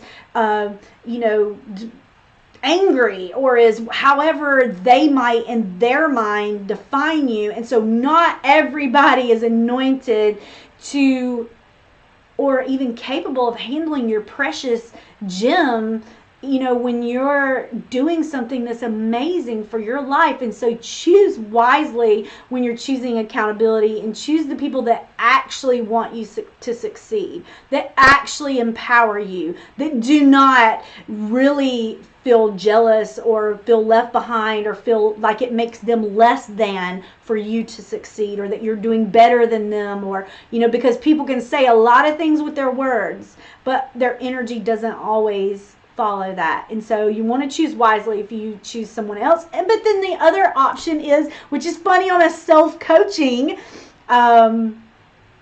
workshop, is you can hire an accountability coach, and it's somebody that absolutely knows how to manage encouragement while holding you accountable, expecting you to commit, expecting you to progress, through your goals, expecting you to have achievements. And there are people that absolutely are put on this earth, and their zone of genius is lifting others up in the form of accountability. And those people are fabulous to have. But again, there's, dozens and dozens of, probably hundreds of opportunities and options that I just named a few here. But it's important. It's important to round all this work off that you've done, in reaching your goal with something that is balanced. And so action and accountability, depending on whatever that is, that's a solid support, for where you're trying to go, where your goal is going, and then for exactly what you're going to achieve.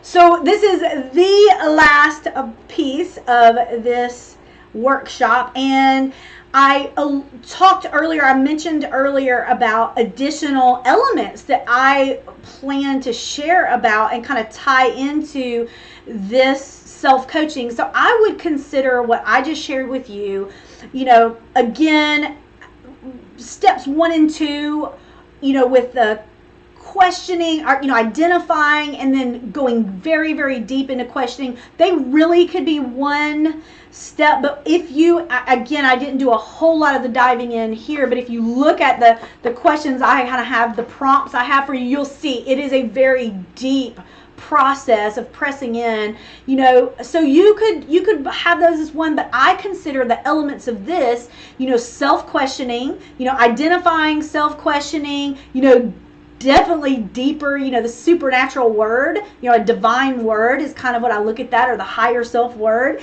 and energetic clearing. Energetic clearing is huge, on this. Those are all elements. The self-coaching aspect, which is the action and accountability, that's an element. All of those are elements, and sometimes I would throw out the clearing work. Sometimes I would throw out the questioning work, the digging deeper. Sometimes I would throw out the identification, because I'm already aware this is something that I've been spiraling through for years. It's recurring. I've already done that. So sometimes you throw those elements out and you put others in. And so I wanted to just kind of tell you, these are just some, literally, I took 2.5 minutes off the top of my head. I'm sure if I sat here with y'all, I could come up with some more. But you can add tapping into the self-coaching when you're setting goals and you find out you've got a trigger around something. You can tap that story. I've got YouTube videos on that all over the place. Visualizations, you can tie in visualizations throughout this entire, and I absolutely do. I tie it in throughout the entire self-coaching process, always.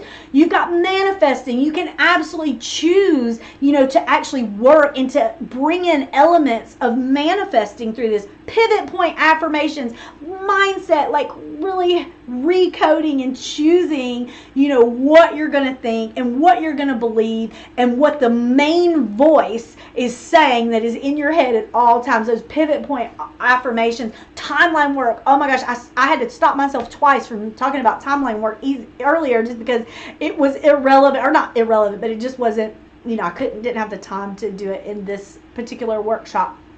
Timeline work, mindset work, oh my goodness, that goes back to the pivot point affirmations, but it's a little bit different in the sense that you're actually trying to heal. A lot of times you're doing inner child work. A lot of times you're doing, trauma work. You're doing a lot of integration work, mindset work, reverse coaching. That is one I love, where you reverse from the achievement back to where you are now. And there's a couple ways of going after that. I know I'm going to share, like I said, most of these. I'm just I need to probably just sit here and film the next piece of it.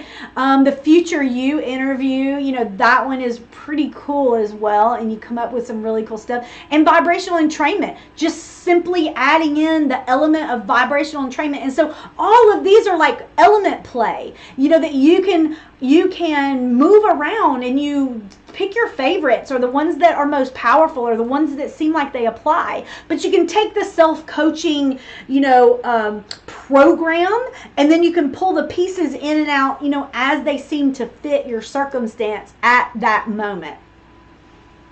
All of it is fabulous. All of it is powerful. And like we said earlier, really every single thing that you do for your body is a blessing. Everything that you do for your body is a blessing. We are done.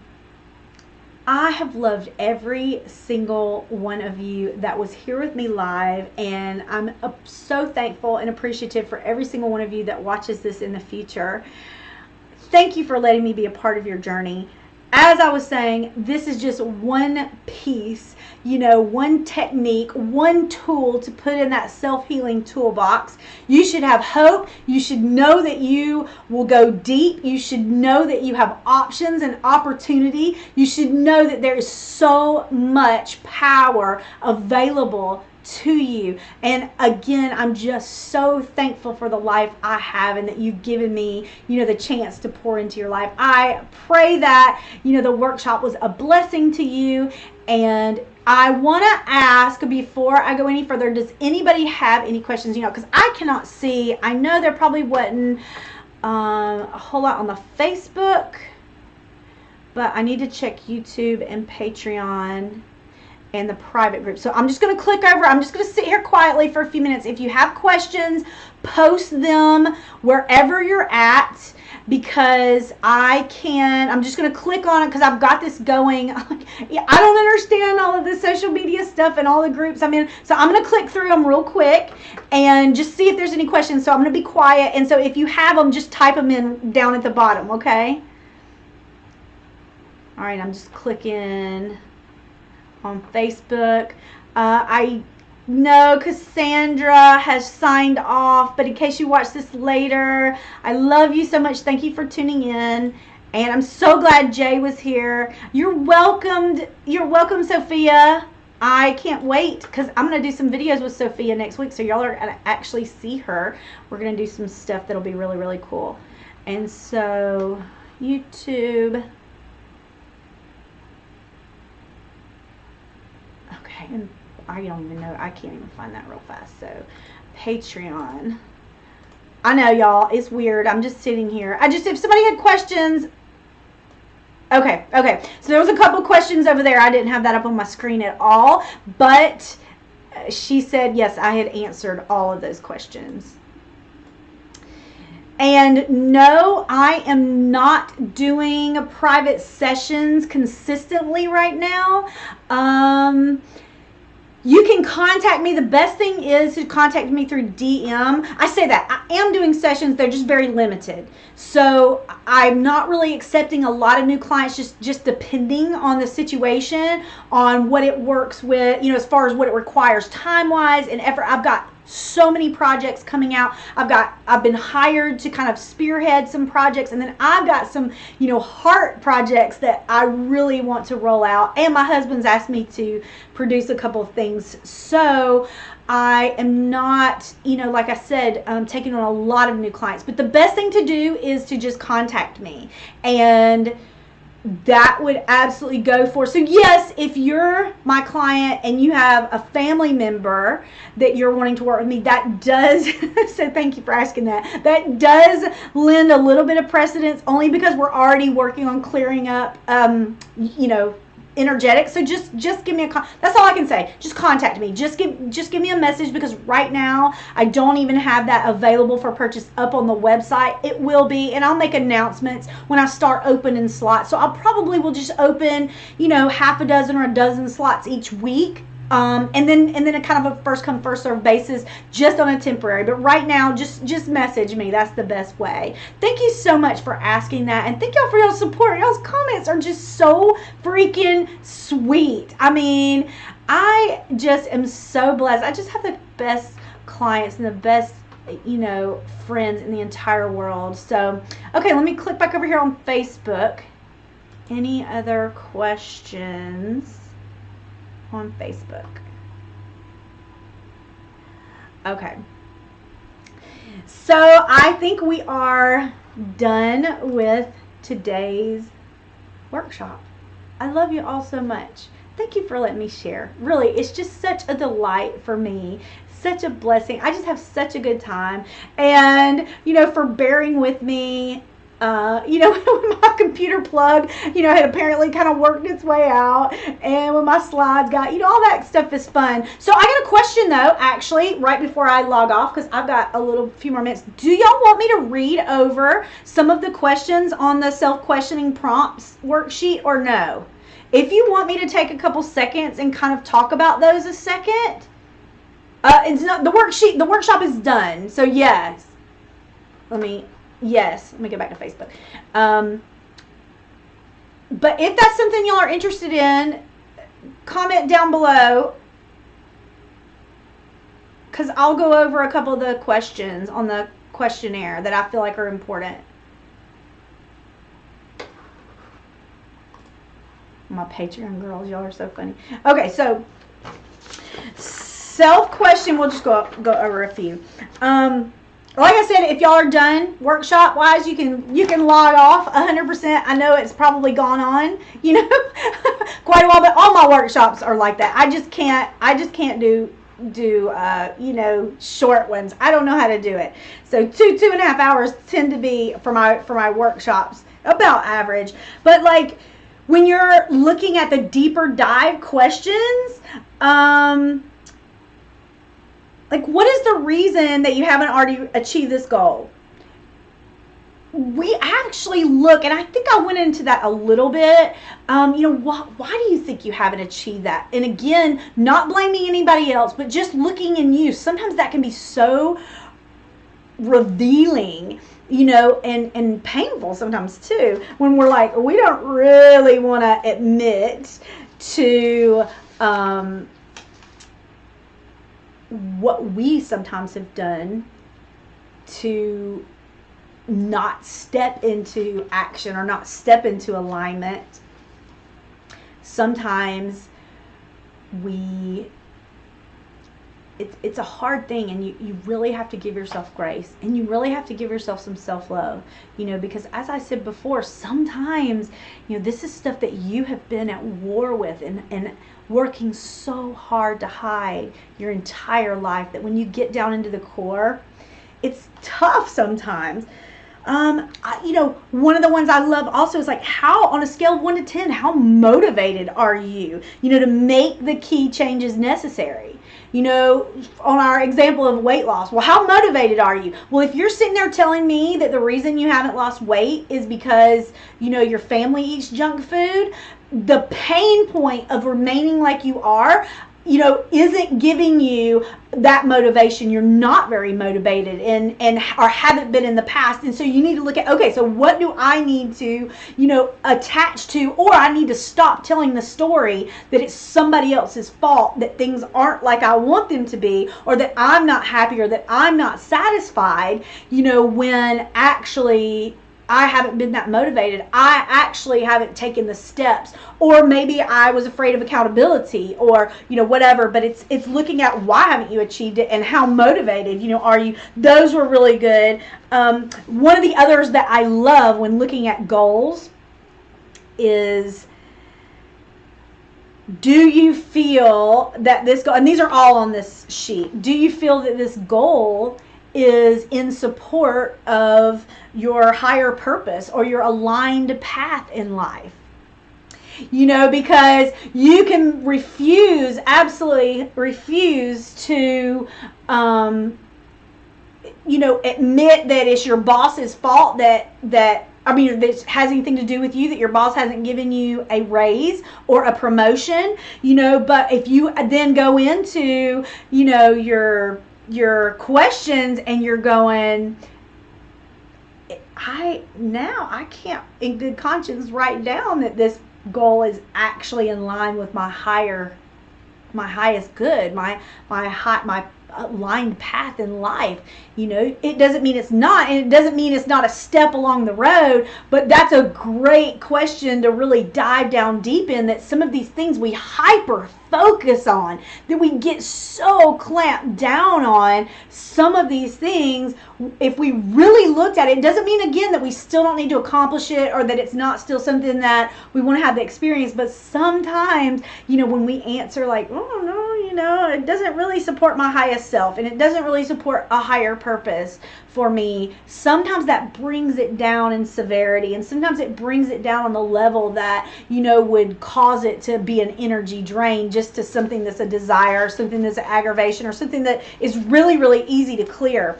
I love the question of, what would you most regret if you did not achieve this goal?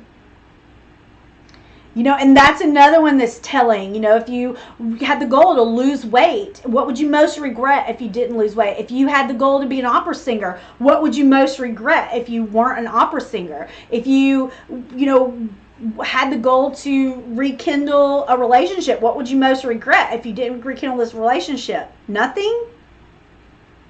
Something? It's different. It's like you really want to press in, and sometimes it's so interesting, how these questions kind of come about. It's really, really fascinating.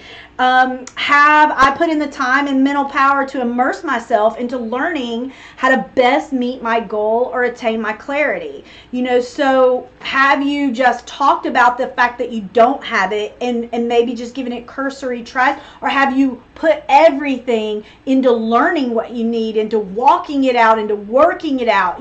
What have you done? And it might be everything. Your answer might be everything, but these are one of the ones, again, that I kind of find telling and powerful myself. How much time can I commit to just the learning?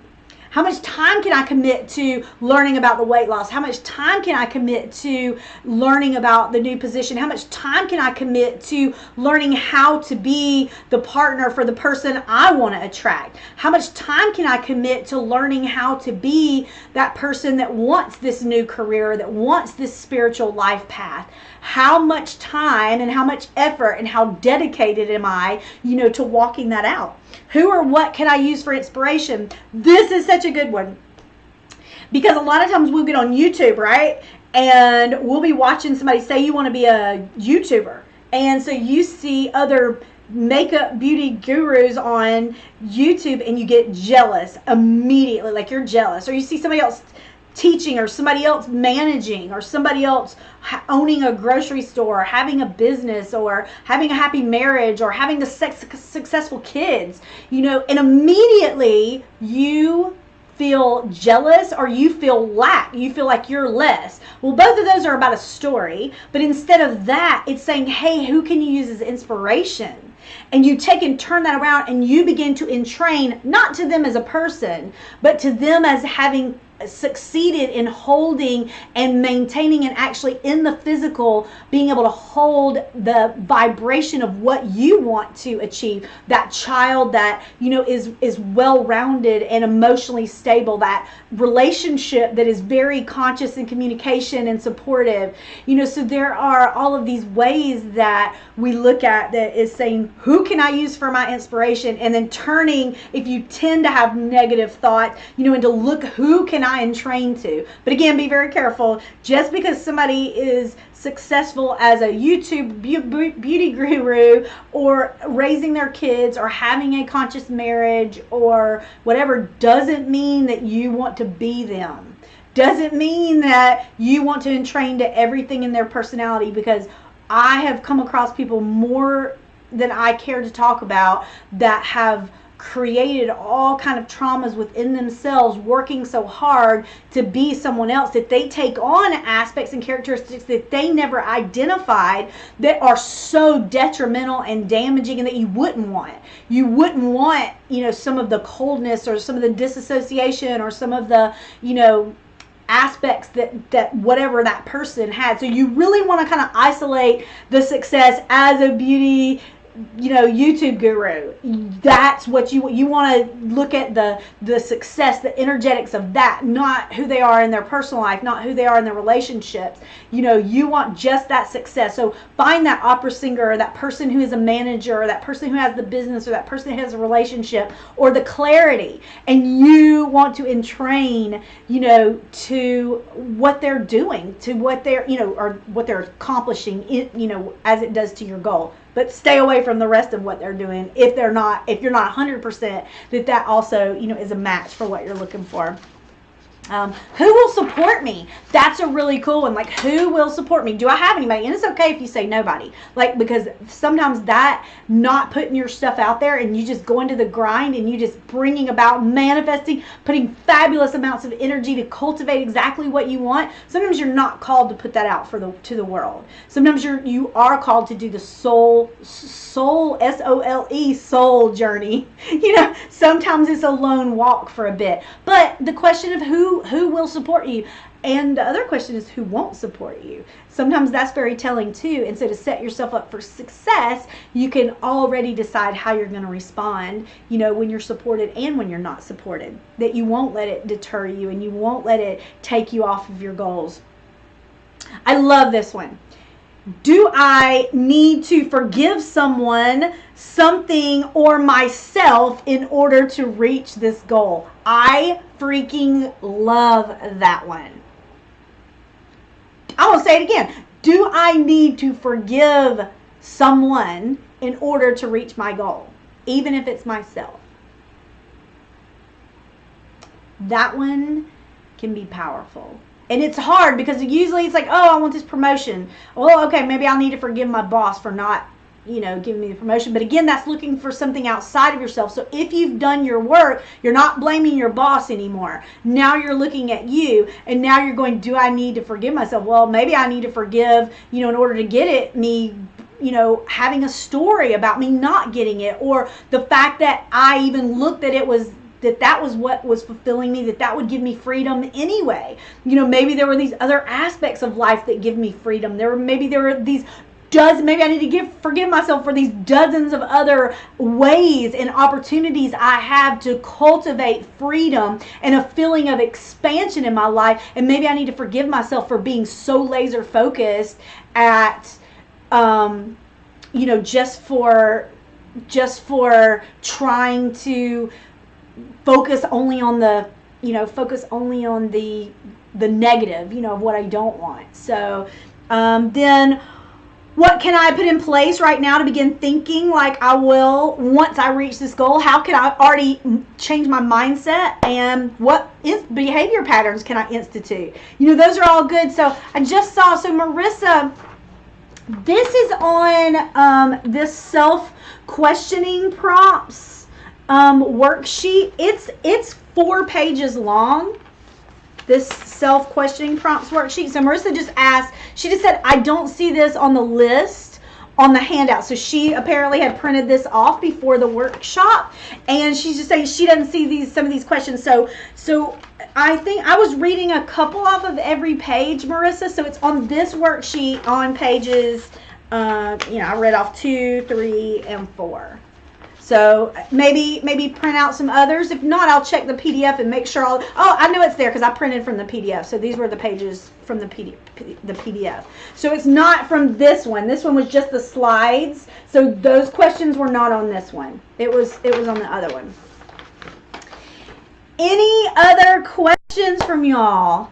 It has been good. So I just wanted to cover that. I'm glad I went ahead and took a few minutes to talk about those questions. Those are so good. I should have done that in there, but I kind of wanted to go through the steps. Not that I go through anything quickly, but I kind of wanted to keep pulling through. So yes, Marissa, yeah, definitely print out that. I would say print the self-questioning prompts, even, as far as working through stuff, even more so than the slides. I just kind of put the slides because sometimes, as you're going through, sometimes people like to have them on paper. And I actually had somebody email me and ask me, was I going to do that? Because I had done that for almost all the workshops I did for Internpure. I had worksheets and books and stuff like that, and they asked me, and I wasn't going to do it, but I went, absolutely, I'll print out the slides to follow along. So it was kind of an afterthought. So but yeah, I already had the worksheet, I just didn't have the slides till today, so I probably could have combined the two, but I didn't. So any other questions? Otherwise, I'm going to log off, and this will be the end of this first workshop. But I think I'm going to go ahead and put it on the books